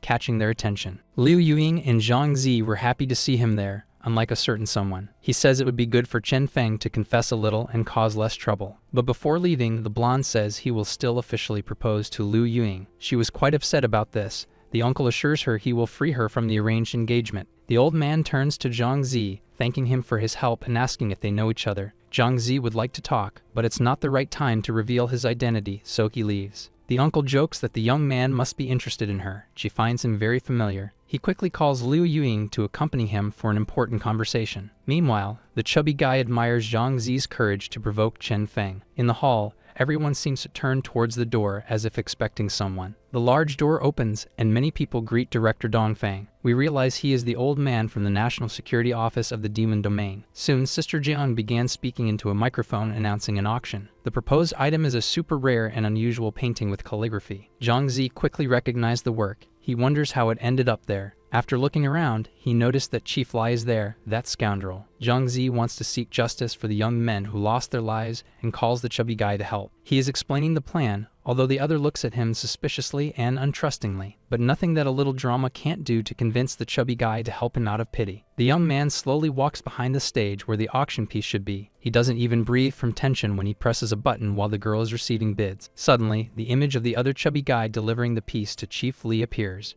People recognized the old man and the scheme right away, and they also saw when that bald guy who tried to take Zhang Zi down took the chubby guy's life. The old man became agitated, started shouting about it, and others wanted an explanation too. Zhang Zi appears from the back to poke at the situation, provoking the old man with the video. He approaches the girl who is with the old Gao, asking for her help. They debate whether the man in the video is the one who was arrested not long ago. The young lady confirms the identity of the murderer and orders them to arrest Chief Lai right now. The entire hall filled with comments as the old man was taken away by security. Seeming amused by the situation, the director praises her for her attitude in helping the young man. Liu Santong and the niece watched from afar, commenting on how brave and clever Zhang Zi was. He joins Dongfang, greeting him and formally introducing Liu Yuing. He is recommending her to join the National Security Department. Dongfang says he is not against recommendations, but the person has to deserve it. But to not leave the guy hanging, he tells him to talk to the person in charge, Xiao Qin. A little distance away, Zhang was praising Zhang Zi, who was already wanting to leave. The woman insists, saying there are very important people there for him to meet and talk to. Zhang Zi really doesn't want to chat with anyone else. He thanks them and starts to leave. As he walked, Liu Yuning watched him intently, while her uncle commented on something. After thinking for a while, she asks if he also thinks Zhang Zi resembles Rakshasa. The old man was surprised and suggested she go ask Rakshasa in the demon domain. Her eyes even sparkled with excitement. How did she not think of doing that before? Without wasting another second, she left, and her uncle thought that Rakshasa had enchanted her. A few moments later, in the 8th layer of the demon domain. As soon as Zhang Zi arrived, he saw his friends together. It seemed they had been through a tough time. The group said they had gone to fight monsters and encountered an army of centaurs. It was lucky they survived. It takes at least hundreds of people to defeat them. While they were still debating, Liu Yuing appeared at the altar and greeted them. She noticed that Zhang Zi had arrived earlier and was now almost certain he was Rakshasa. The monsters in that layer were all centaurs, and the group was discussing them. We have archers, night warriors, and then the big centaur chief, all terrifying. As soon as they leave, they agreed to be careful since they will soon encounter centaurs. Indeed, it didn't take long. Zhu Shen soon shouted to warn the others about the centaurs. He also told Zhang Zi not to waste all his summoning chiefs at once. Zhang Zi shot the first arrow from a distance,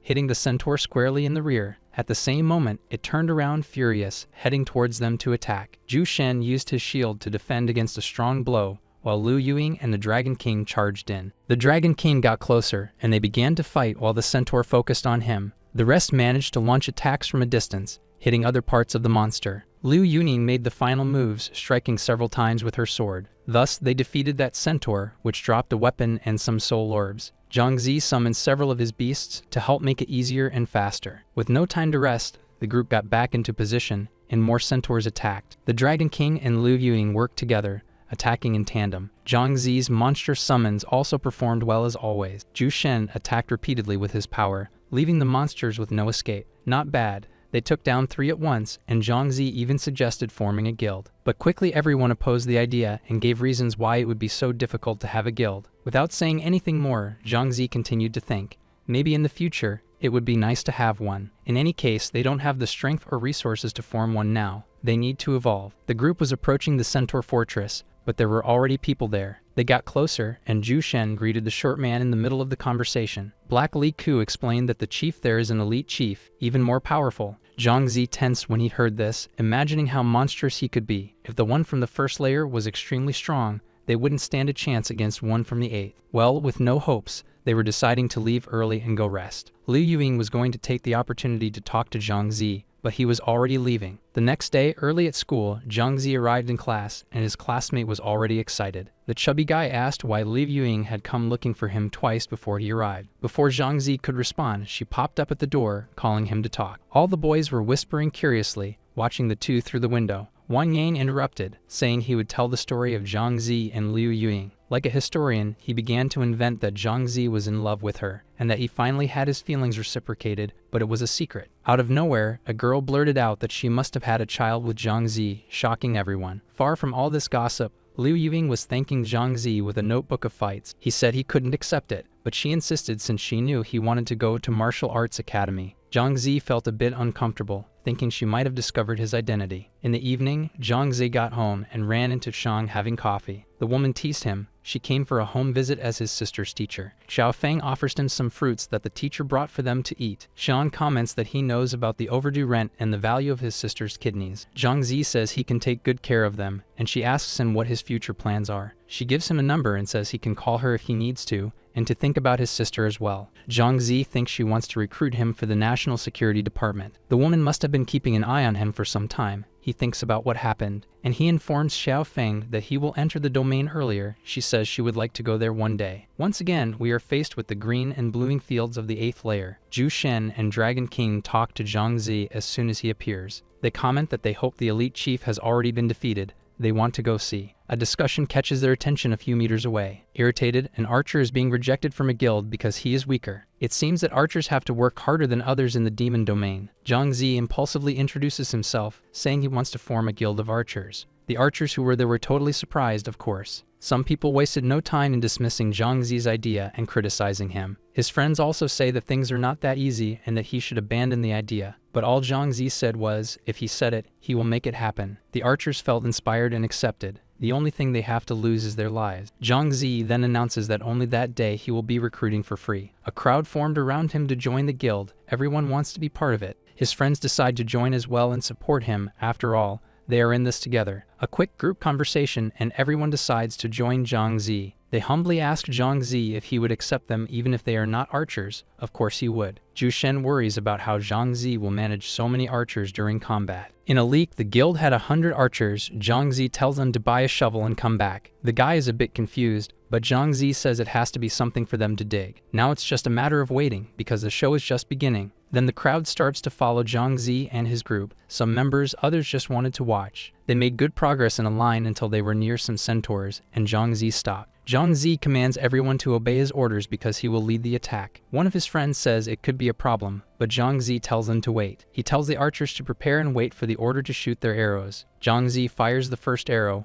hitting right on the tail of a centaur. The monster's attention is drawn, and with a command from Zhang Zi, all the archers shoot. His colleagues were impressed by how much damage was dealt. It seems everyone discovered the true strength of an archer fighting in a group. Zhang Zi comments that there are still many monsters for them to defeat. Some guys who were not archers were scared by the impact of the move. Zhang Zi tells the archers to shoot again, and a sea of arrows flies once more, taking down 3 more centaurs that were attacking. This technique of Zhang Zi is good. Dragon King asked how Zhang Zi thought of this, and he says it was a technique used by a state long ago. Curiously, Dragon King had never heard of it because it is a story from another world. After defeating a few more monsters, they are in front of the chief's fortress. The archers are excited and eager to know how they will manage to defeat him. Zhang Zi explains the plan. They will dig a hole and trap the centaurs. Then the crowd of archers begins to dig a huge hole tirelessly. Zhang Zi says he will attract the centaurs himself. His friends tease that it is very dangerous. Even so, he wants to do it. Zhang Zi has good skills and still has an item, a potion that boosts his speed, making him fast as lightning. After some time digging and with everything ready, Zhang Zi tells them to prepare. His friends ask him to stay safe above all. Liu Yuying is worried. Zhang Zi tells them not to worry and runs towards the fortress.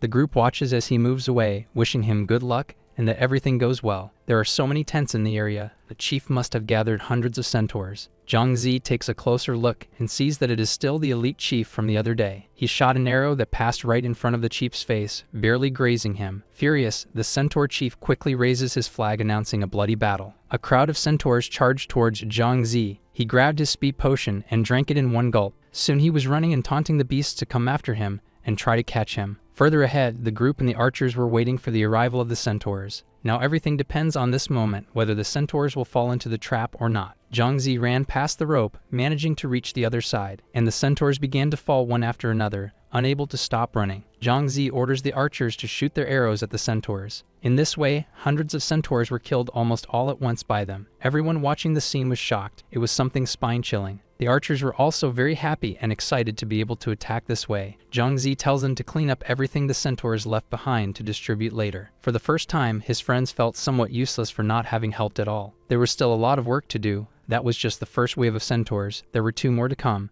Zhang Zi assigns his companions to clean the field while he goes to attract more monsters. Moments later, the second wave of centaurs is coming, running after him. These are even faster and stronger than the ones they faced before. Zhu Shen is quite anxious and worried that Zhang Zi may not be quick enough. Zhang Zi jumps through the hole just in time. Once again, he tells the archers to release their arrows against the centaurs, focusing on their armor. Everyone must use their skills and give their best. They cannot fail now. The sound of the metal tips of the arrows hitting their armor can be heard. The damage dealt was very little. These centaurs have even greater resistance. Even though it is dangerous, they cannot stop now, or all their effort will be lost. This would shake the confidence of the others and could even make some leave the guild. Zhang Zi then tells them to cease fire and stop shooting. They will not take down that cavalry now. They will do it later. Zhu Shen was confused. Once again, Zhang Zi came up with a crazy and elaborate plan. They will trap the centaurs there and defeat the chief, going over them. When Zhang Zi said he would attract the chief now, his friends had a small outburst. It is absurdly dangerous, but Zhang Zi has a way to finish off the chief. As he was about to leave again, a hand grabbed his arm.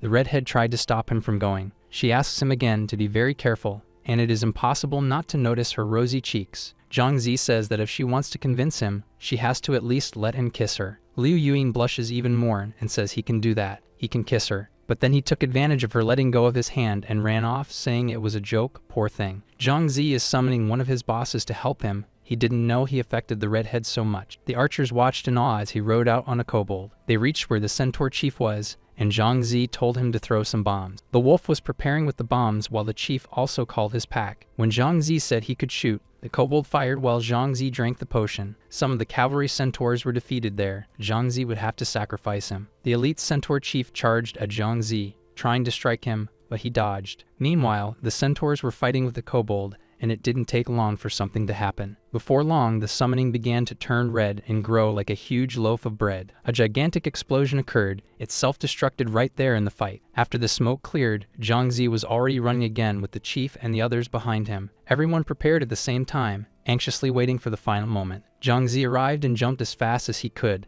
telling the others to shoot. The archers stood firm, making a vow as the centaurs approached. Then the arrows flew rapidly and powerfully against the centaurs and the chief. The elite chief was throwing his spear towards the archers. He blocked many arrows, and his damage was absurdly high, almost lethal. Zhang Zi told everyone to be careful and do everything they could to avoid being hit by the spear. As expected from an elite chief, Zhang Zi decided to summon another boss for help, the Black Fin Mage. Many men were left in disbelief at what they were seeing. Zhang Zi truly was impressive. It was time for his precious to use his Dark Magistrate power. It was monstrous to see the Black Fin Mage preparing to use his power. It seems he is siphoning the centaur's energy as if draining their lives, including that of the elite boss. His friends find it incredible. The more health one has, the more life is taken. The boss, who is not as foolish as he seems, finally realizes the curse and attacks. Zhu Shen is faster and blocks the attack with his shield, shouting for help. Dragon King and Liu Yuying decide to attack the boss at close range with some strikes. Zhang Zi also summoned the sky-swallowing frog to unleash fire. Everyone was helping while he took damage from the black-finned mage. The boss gets angry and rises like a horse, shouting, and when he falls to the ground again, his strength causes destruction, a loud noise echoes, and the ground cracks into pieces. Zhu Shen and Zhang Zi run over,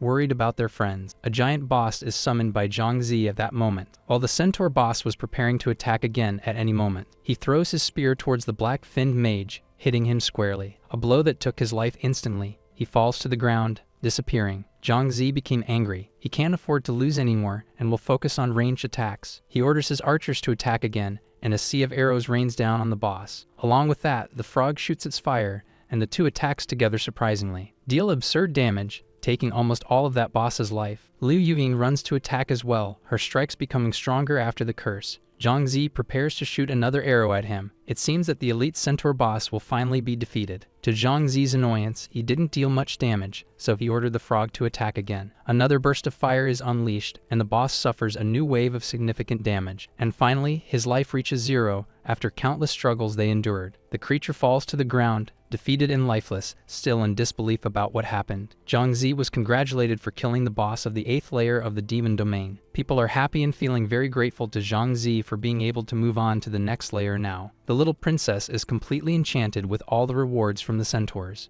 Zhang Zi asks everyone to clear the battlefield. He starts to see what cool things the elite boss left behind and finds an S-rank weapon. Zhang Zi announces that he will distribute the items according to need, but the guys refuse. Everyone there feels heartfelt gratitude for being in the guild and for having defeated the boss. Zhu Shen also comments that Zhang Zi did so much. It's fair that he deals with all the loot, but Zhang Zi has a huge heart and still wants to share with others. Even though they wanted him to keep everything, no one complained when he insisted on sharing. Zhang Zi says that now they should enter the teleportation portal to the next layer. Up on the mountain, a group of men is watching the disbelieving guild. The men do not want to admit to themselves that the knights managed to defeat the boss. And now Zhang Zi and the others are passing through the portal to the next layer. Everyone is very excited to see what the 9th layer of the demon domain will be like. They arrived, and the atmosphere there is more macabre than expected. The place looks like an underworld, dark and frightening. The poor little princess asks if they can skip this layer. It's so bad it smells like blood. Zhu Shen suggests that everyone rest to explore the layer the next day. The group begins to say their goodbyes. Everyone is exhausted and hungry, wanting a bed. Liu Yuying is the last to speak with Zhang Zi. She tells him he should rest too, and after he disappears, she wonders if he is really Zhang Zi. The next day, bright and early at school again, the chubby Wang Yang is commenting that the national martial exam is approaching. He also talks about the spots for the martial arts academy that are already reserved. Zhang Zi says it doesn't matter who has reserved, he will get that spot. Further ahead in the courtyard, it seems there's a girl yelling at a boy on the ground. It looks like everyone is stressed about this upcoming test. The girl apparently beat up the boy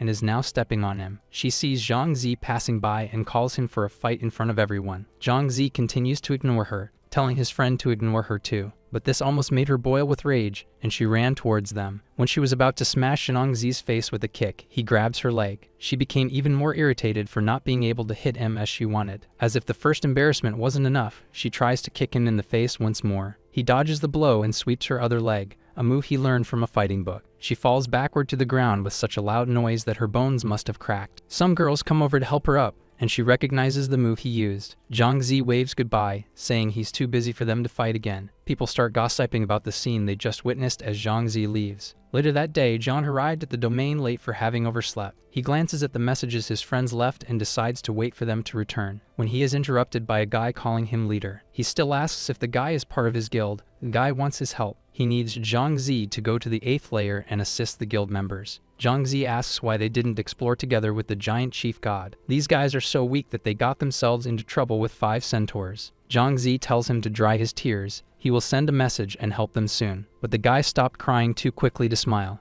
and Zhang Zi didn't notice. So they are back in the 8th layer of the demon's domain. They arrived at a rather suspicious stone alley, and the guy says it's right inside. Zhang Zi goes in, still somewhat suspicious. There are many flags and weapons in that place. The guy points to a building, saying that the guild members are trapped there. Zhang Zi shouts for them not to be afraid. The cavalry around is quite heavy, but saving those people is important. Zhang Zi prepares and summons the elite centaur chief, and the guy can't believe what he sees. Zhang Zi reassures the man, saying it's just a summoning. Then his chief charges into battle with the centaurs. Zhang Zi tells the guy to go rescue the people while he draws the monster's attention. With little choice, the man runs toward the building. Meanwhile, Zhang Zi thinks about how strange that place is. Zhang Zi wants to know why they are taking so long to come out. When a guy appears running toward him, the centaur crushes him before anything else. Zhang Zi realizes something is wrong and tells the chief to act. He throws the weapon at the man. Soon after, an arrow grazes Zhang Zi's body, and then he realizes the man lied. Now Zhang Zi's head is worth millions, and they want the bounty. Zhang Zi shoots an arrow, saying that few people like them will be able to defeat him. The arrow hits the guy's shoulder, and amidst curses, he reveals that this is a training ground, the field where the Minotaurs train, and they are about to return. Zhang Zi hears thousands of footsteps behind him, and when he turns around, he sees them approaching. The guys are laughing up there, preparing to record the moment. Zhang Zi even thinks about using teleportation, but he was deceived so blatantly. The guys are wondering why he gave up using it. They think he will beg for mercy. Frankly, they are celebrating too soon. Zhang Zi is furious about this. Now they will pay the price for having tricked him. The men continue laughing and talking about how things will end badly for Zhang Zi. Zhang Zi remains still as the centaurs advance toward him. Now he wants their lives. Panic arises when the guys realize what is happening. The centaurs were surrounding the tower they were in, not Zhang Zi. Zhang Zi ordered his centaur general to command all that cavalry to the watchtower, and so it was done. The guys screamed in fear as they were increasingly surrounded. With their swords, the centaurs destroyed the tower until the top part collapsed. The structure shattered on the ground, taking the lives of the men in the process. From a distance, someone mysterious was watching everything that happened hidden. When Zhang Zi reached the 9th layer, his friends had already returned as well. That place is very messy, full of traps and crazy cultist monsters. The guide says there are these cultist monsters in red and green clothing. After the one in red is defeated, the corpse turns into a new monster and attacks. The ones in green curse the adventurer who defeated them. There are various types of these curses, and they can last up to an hour, complicating everything. And worse than all this is the boss of the lair. In his room, there are poisonous snakes on the floor. After being poisoned, if not cured immediately, one is sure to kick the bucket. It's not possible to jump straight to the boss because he only attacks after the snakes are defeated. The group discusses finding adventurers to support them in the upcoming battles. Another option would be to buy some potions, but they are so expensive that it's not feasible to maintain. Zhang Zi noticed that Liu Yuning didn't show up. She had some family issues. He suggests that they go home to rest since they won't be able to fight anyway. Everyone says their goodbyes and heads back home, worried about how they will find support. At the Liu family mansion, Liu Yuning is in the garage dressed in a fighting uniform, preparing to start. Her cousin is on the other side asking her to take it easy because she is very weak. Liu Yuning knows the girl is joking. She mentions all the incredible things the girl has done. The girl asks if her cousin still thinks she can't join the academy, throwing a punch. Dodging the attack with precision, Liu Yuning tells her not to underestimate her opponents. The redhead tries to hit with her arm, but the other one dodges underneath and taunts her. The confrontation is interrupted by He Ili calling for Liu Yuning with little patience. Tang Kao Wei asks if she is hurt. She says yes, she met a kid at school who knows the Tang family's fighting style. The two start to talk seriously about it, and Tang Kao Wei even raises her voice. She wants to go home right now to find out who betrayed the family and revealed their fight. Liu Yuning thinks that she has never really worked hard. Talent is something you are born with. The next day is the day to register for the important national exam. Zhang Zi receives a call from Pan Pan asking if Xiao Feng isn't going to classes because she is working. He gets worried. They left home together that morning, so why didn't she go to school? At that moment, a notification from an unknown number arrives. Who could it be? A photo of his sister tied up with a message telling him to give up on the exam. He wonders who kidnapped her. Does he know their identity from the domain? Zhang Zi is completely lost, not knowing what to do at that moment. He remembers someone and decides to call Shinong Xiao Qin and ask for help to find her. Later in the ruins of the city, some guys are drinking beer while Xiao Feng is in the corner. The long-haired guy was complaining about the boss while the other two started to tremble. Zhang Zi appeared behind them, breaking down the door and asking where his sister is. He kicked the guy in the face so hard that it made him fall backward. Frightened, they quickly bow down, surrendering and telling him where Xiao Feng is so he can go see her. Zhang Zi yells once more, asking who sent them to do this to her. The long-haired guy doesn't think twice before saying it was Zheng Hao. He wanted to harm Zhang Zi. The anger grows even more, trying to make him give up his spot in the fighting academy. Zhang Zi now finds himself heading to the martial arts hall, cursing everyone. Zheng Hao is already there when Zhang Zi arrives, shouting for the guy. The two provoke each other, and Zheng Hao says he needs to eliminate the obstacles, even if it's him. The boy drank a purple liquid, grimacing at the bitter taste. Now it feels like a dark aura of shadows is surrounding his body. His eyes turned red, and he says that Zhang Zi will soon discover what it is in hell. His strength became greater than Zhang Zi expected. The blow he received was monstrous. What kind of terrifying drink would do this? Zhang Zi continues dodging the strong blows. Zheng Hao pauses for a moment to provoke, asking why he isn't fighting for real. He prepares for another strike, charging at him, but Zhang Zi is ready to hit back now. He was faster and landed a solid punch in the guy's stomach. Things must have turned inside Zheng Hao from how much he shook from that. But his anger also tripled, and now he is charging like an animal. Zhang Zi was caught off guard when his neck was grabbed and he was being choked now. The grip is so tight that he can't breathe. Suddenly, the guy flies off him. Someone kicked him. Zheng Hao goes flying, hitting the wall and cracking it. That guy is tough. The one who delivered that fierce kick was Xiao Feng's teacher. She showed up just in time. She asks if he is okay, and he says he almost visited hell. The redhead gives some orders to the other guys about what to do with the crazy boy. Zhang Zi comments that he drank something strange that made him strong, and she says she knows. It is a forbidden drink from the demon's domain. Zhang Zi thought it couldn't be brought back. The guide is outdated. About 2 years ago, they found a way to bring things back from there. Xiao Feng was also there. We know that Zhang Zi must not have spoken to her before. They hug each other with nostalgia and emotion. The woman tells him to go home. He says to talk to him if they need anything, and his sister asks if he managed to sign up. Zhang Zi reassures her, saying he did. He will go to the academy, and everything will be fine.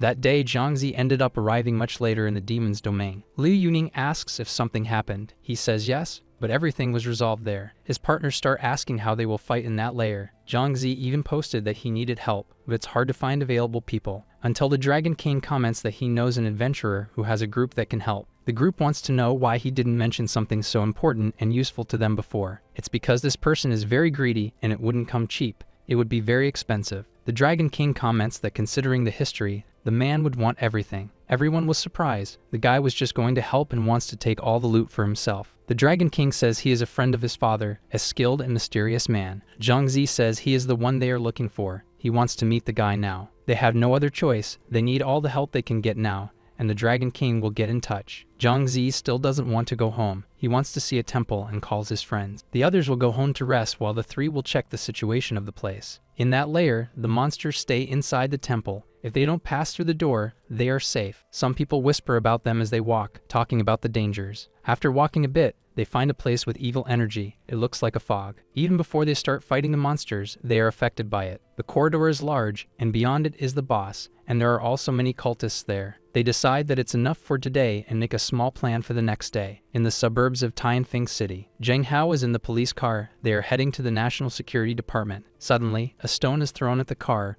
The girl in front shouts for them to be careful. The tire hits the stone, and the car starts dragging a bit on the ground. She is already getting out of the car, ready to face the situation or whatever caused that. The place looks deserted, with only the police car present. But high up on the building in front of them, a mysterious person observes the situation. The man wears black clothes and a mask with a smile on his face, a charming disguise. The redhead jumps up towards him, asking who he is. He was as quick as she was in dodging her attack, an incredible speed. The mysterious figure says that who he is doesn't matter, only that the dawn of victory will shine. Before she could finish her next question, he disappeared like Batman. Down on the ground, an explosion occurred. She fell into a distraction and let her guard down. The next day, Zhang Zi is back at school. The martial exam is just around the corner. Xiang Xiaoqin appears to talk to him, and he greets her in a very formal way. She brings news about the guy from that day. Zheng Hao has been kidnapped. The woman is there to demand a favor for having helped him last time. He owes her one. He says he will do it. She says that now he will join the National Security Department.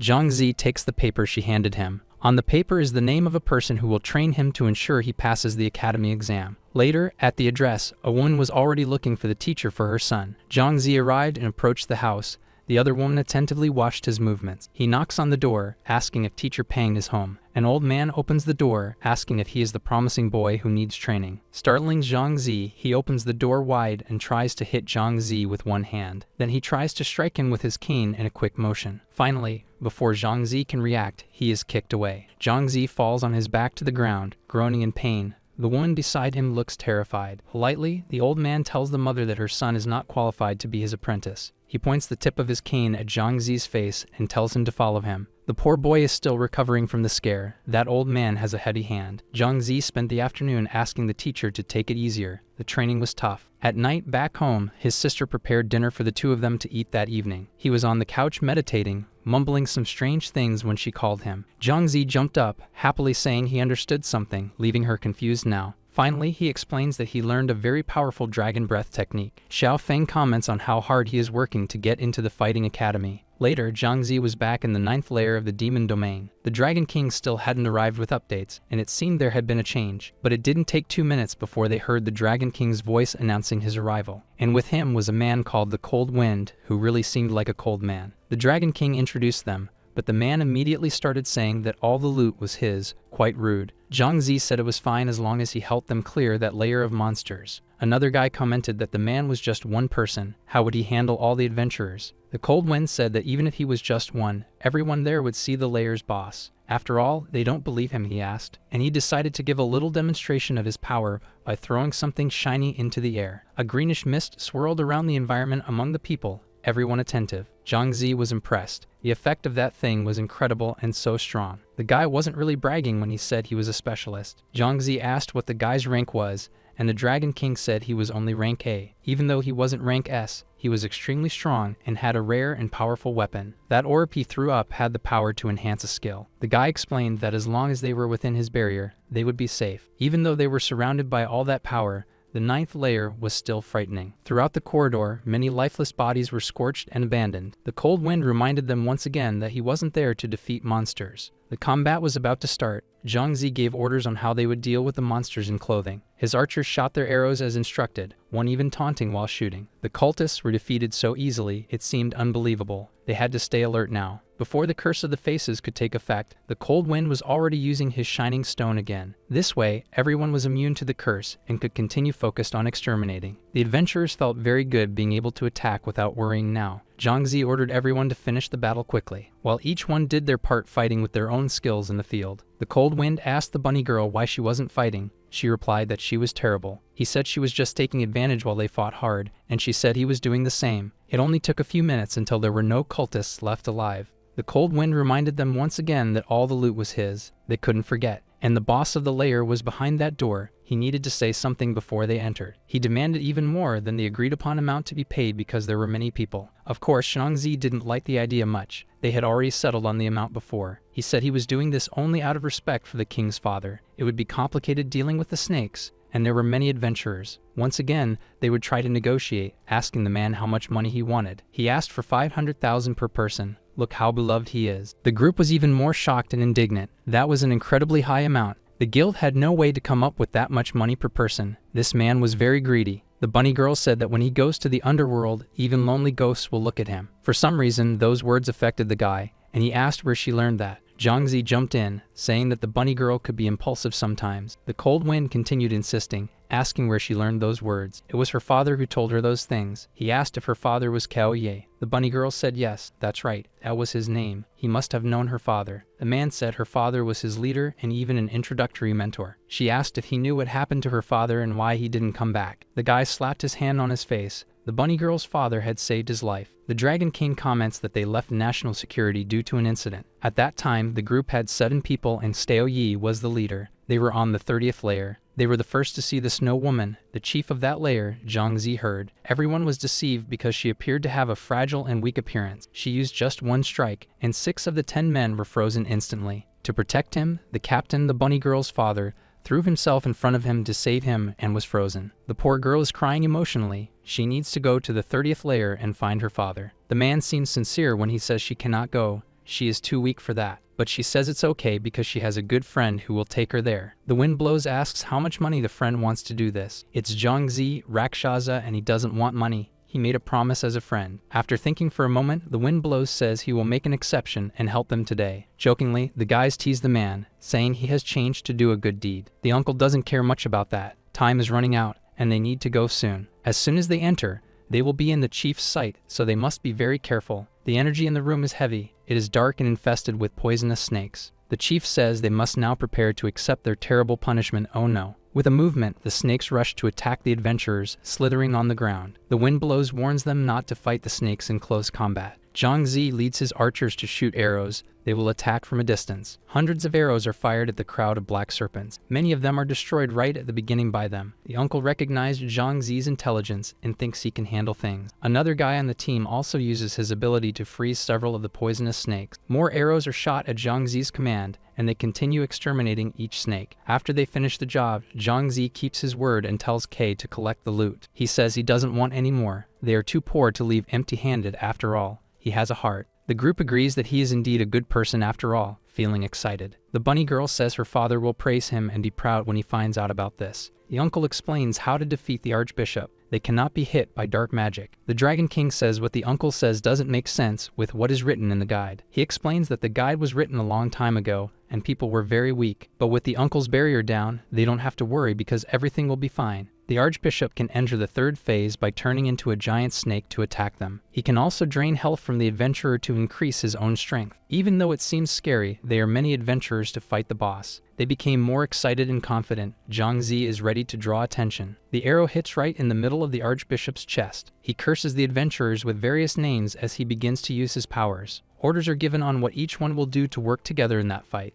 Brother Giant God launches several chunks of ice at the boss as Zhu Shen commanded. The Dragon King and Liu Yuing, the close combat duo, spring into action, running closer. The Uncle Kai tells the bunny girl that she made a great friend. Zhang Zi is good at leading. The girl comments on his ability, leaving Uncle Kai completely shocked. The man starts to tremble with fear. If he can summon bosses, he could summon the Snow Woman. The adventurers continue attacking the archbishop from all sides. Zhang Zi, supporting his teammates, keeps telling them to attack more and more. The boss barely has time to react to the many blows he is receiving and the damage he is losing. Then he decides to use dark magic. It is black as darkness and definitely deadly. Jushin curses him as he defends against a direct attack of dark magic. He is being attacked. The archbishop's damage is extremely high. Liu Yuing jumps again, using her sword to attack several times. The dark magic hits her, and she is sent flying through the air, taking heavy damage. She can no longer dodge any of the blows because her attributes have fallen. Before she is hit again, the Centaur General appears in front of her, protecting her. Some people who know about Zhang Zi's ability are very confused. The Centaur screams that he will put an end to the powerful boss by orders of his master. Uncle Kai commands those who were cursed to retreat and return when the curse passes. Zhang Zi arrives, parting from Liu Yuing, asking if she is okay, and she says yes. Attacking that way is no longer working. Everyone's attacks are not causing damage. Meanwhile, the Centaur General of Zhang Zi is already halfway through his life. This is not good. This dark magic is very disgusting, too difficult to deal with. Zhang Zi, realizing he might lose his baby, starts to test something. The Archbishop boss became furious and cursed him again after the centaur had disappeared. Then Zhang Zi summons him once more, and the centaur reappears in front of them. The curse that had hit him simply vanished, and his life was restored. The Centaur General then grabs his spear and throws it at the Archbishop, hitting his chest. And in this way, Zhang Zi and his guild defeated the boss of the 9th layer. The adventurers begin to celebrate their victory, thinking everything is over. They got excited too soon. The Archbishop lets out an evil laugh and asks if they really think it's over. He is about to evolve to the 3rd phase. Everyone must be much more careful. Zhang Zi has already prepared for what is to come by summoning his sky-devouring frog. A lot of black and red smoke appears, and then a huge black serpent shows itself. The snake screams that their time has come and slithers in for an attack on the group. Jushin blocks in time with his huge shield. This guy's strength is even greater. Zhang Zi asks to solidify the beast while the archers prepare to shoot at it. The arrows are fired almost all at once from the bows, cutting through the wind and hitting the serpent. A bit of fear arises in them. The damage is very low. The snake's scales are strong. The serpent launches its poison at the adventurers, a toxic purple smoke. Uncle Kai uses his ability in time and tells everyone to use health potions. The sky-devouring frog starts to unleash its fire on the serpent. It was an effective strike, dealing decent damage to the serpent. Now the enormous snake was facing the Centaur General once again. This is not good. Its strength must have increased 100-fold. It is very strong. The snake begins to coil around the centaur, who looks small compared to its size. His blood is being drained. If not interrupted, he will be shredded. The snake releases the centaur at once, saying that the blood is good. His life has already diminished. The centaur can no longer fight. Now they depend on the Dragon King and Liu Yuning. This guy really likes Zhang Zi. He praises him again, but Kai says the team is still not strong enough. He says they are good, but there are problems with the team composition. He doesn't see it. We have 2 for close combat, a mage, a healer, and a long-range archer. It is extremely important to have magical output in the team, and theirs is not powerful. The old man suggests to Zhang Zi to introduce some people to improve and strengthen his team. Zhang Zi would need at least 500,000 to recruit each of those people. He quickly dismisses the idea because it is too expensive, and besides, he doesn't know those guys. While the 2 were talking, the Dragon King was battling the snake and attacking. Unfortunately, he was caught by the legs, and the creature began to coil around him. The princess scolds him for not dodging while using her ability to try to heal him. He regains his life, and Liu Yuing tells him to fall back for now. The serpent laughs monstrously again and releases more toxic purple venom. Zhu Shen is doing her best to contain the poison. She is healing many people at once, and her energy is running low. Zhang Zi shouts as loud as he can for them to aim for the snake's mouth, because its scales are very hard. The archers prepare to shoot. One of them comments that the belly probably doesn't have scales either. The boss is preparing to attack again. Zhang Zi and the others are already in position. When the snake opens its big mouth full of sharp teeth to release its venom, Zhang Zi gives the command, and all the archers shoot their arrows. They all land in the beast's mouth, and it worked. The creature's life dropped almost entirely. The Dragon King and Liu Yuying jump together to deliver the final blows that will take the snake's life. But before they can get close, the serpent notices and begins to coil up. It coiled up until it became a huge ball. The Dragon King asks if it is trying to turn into an egg. Our video ends here. If you enjoyed it, please like and subscribe to the channel. Until next time, bye bye.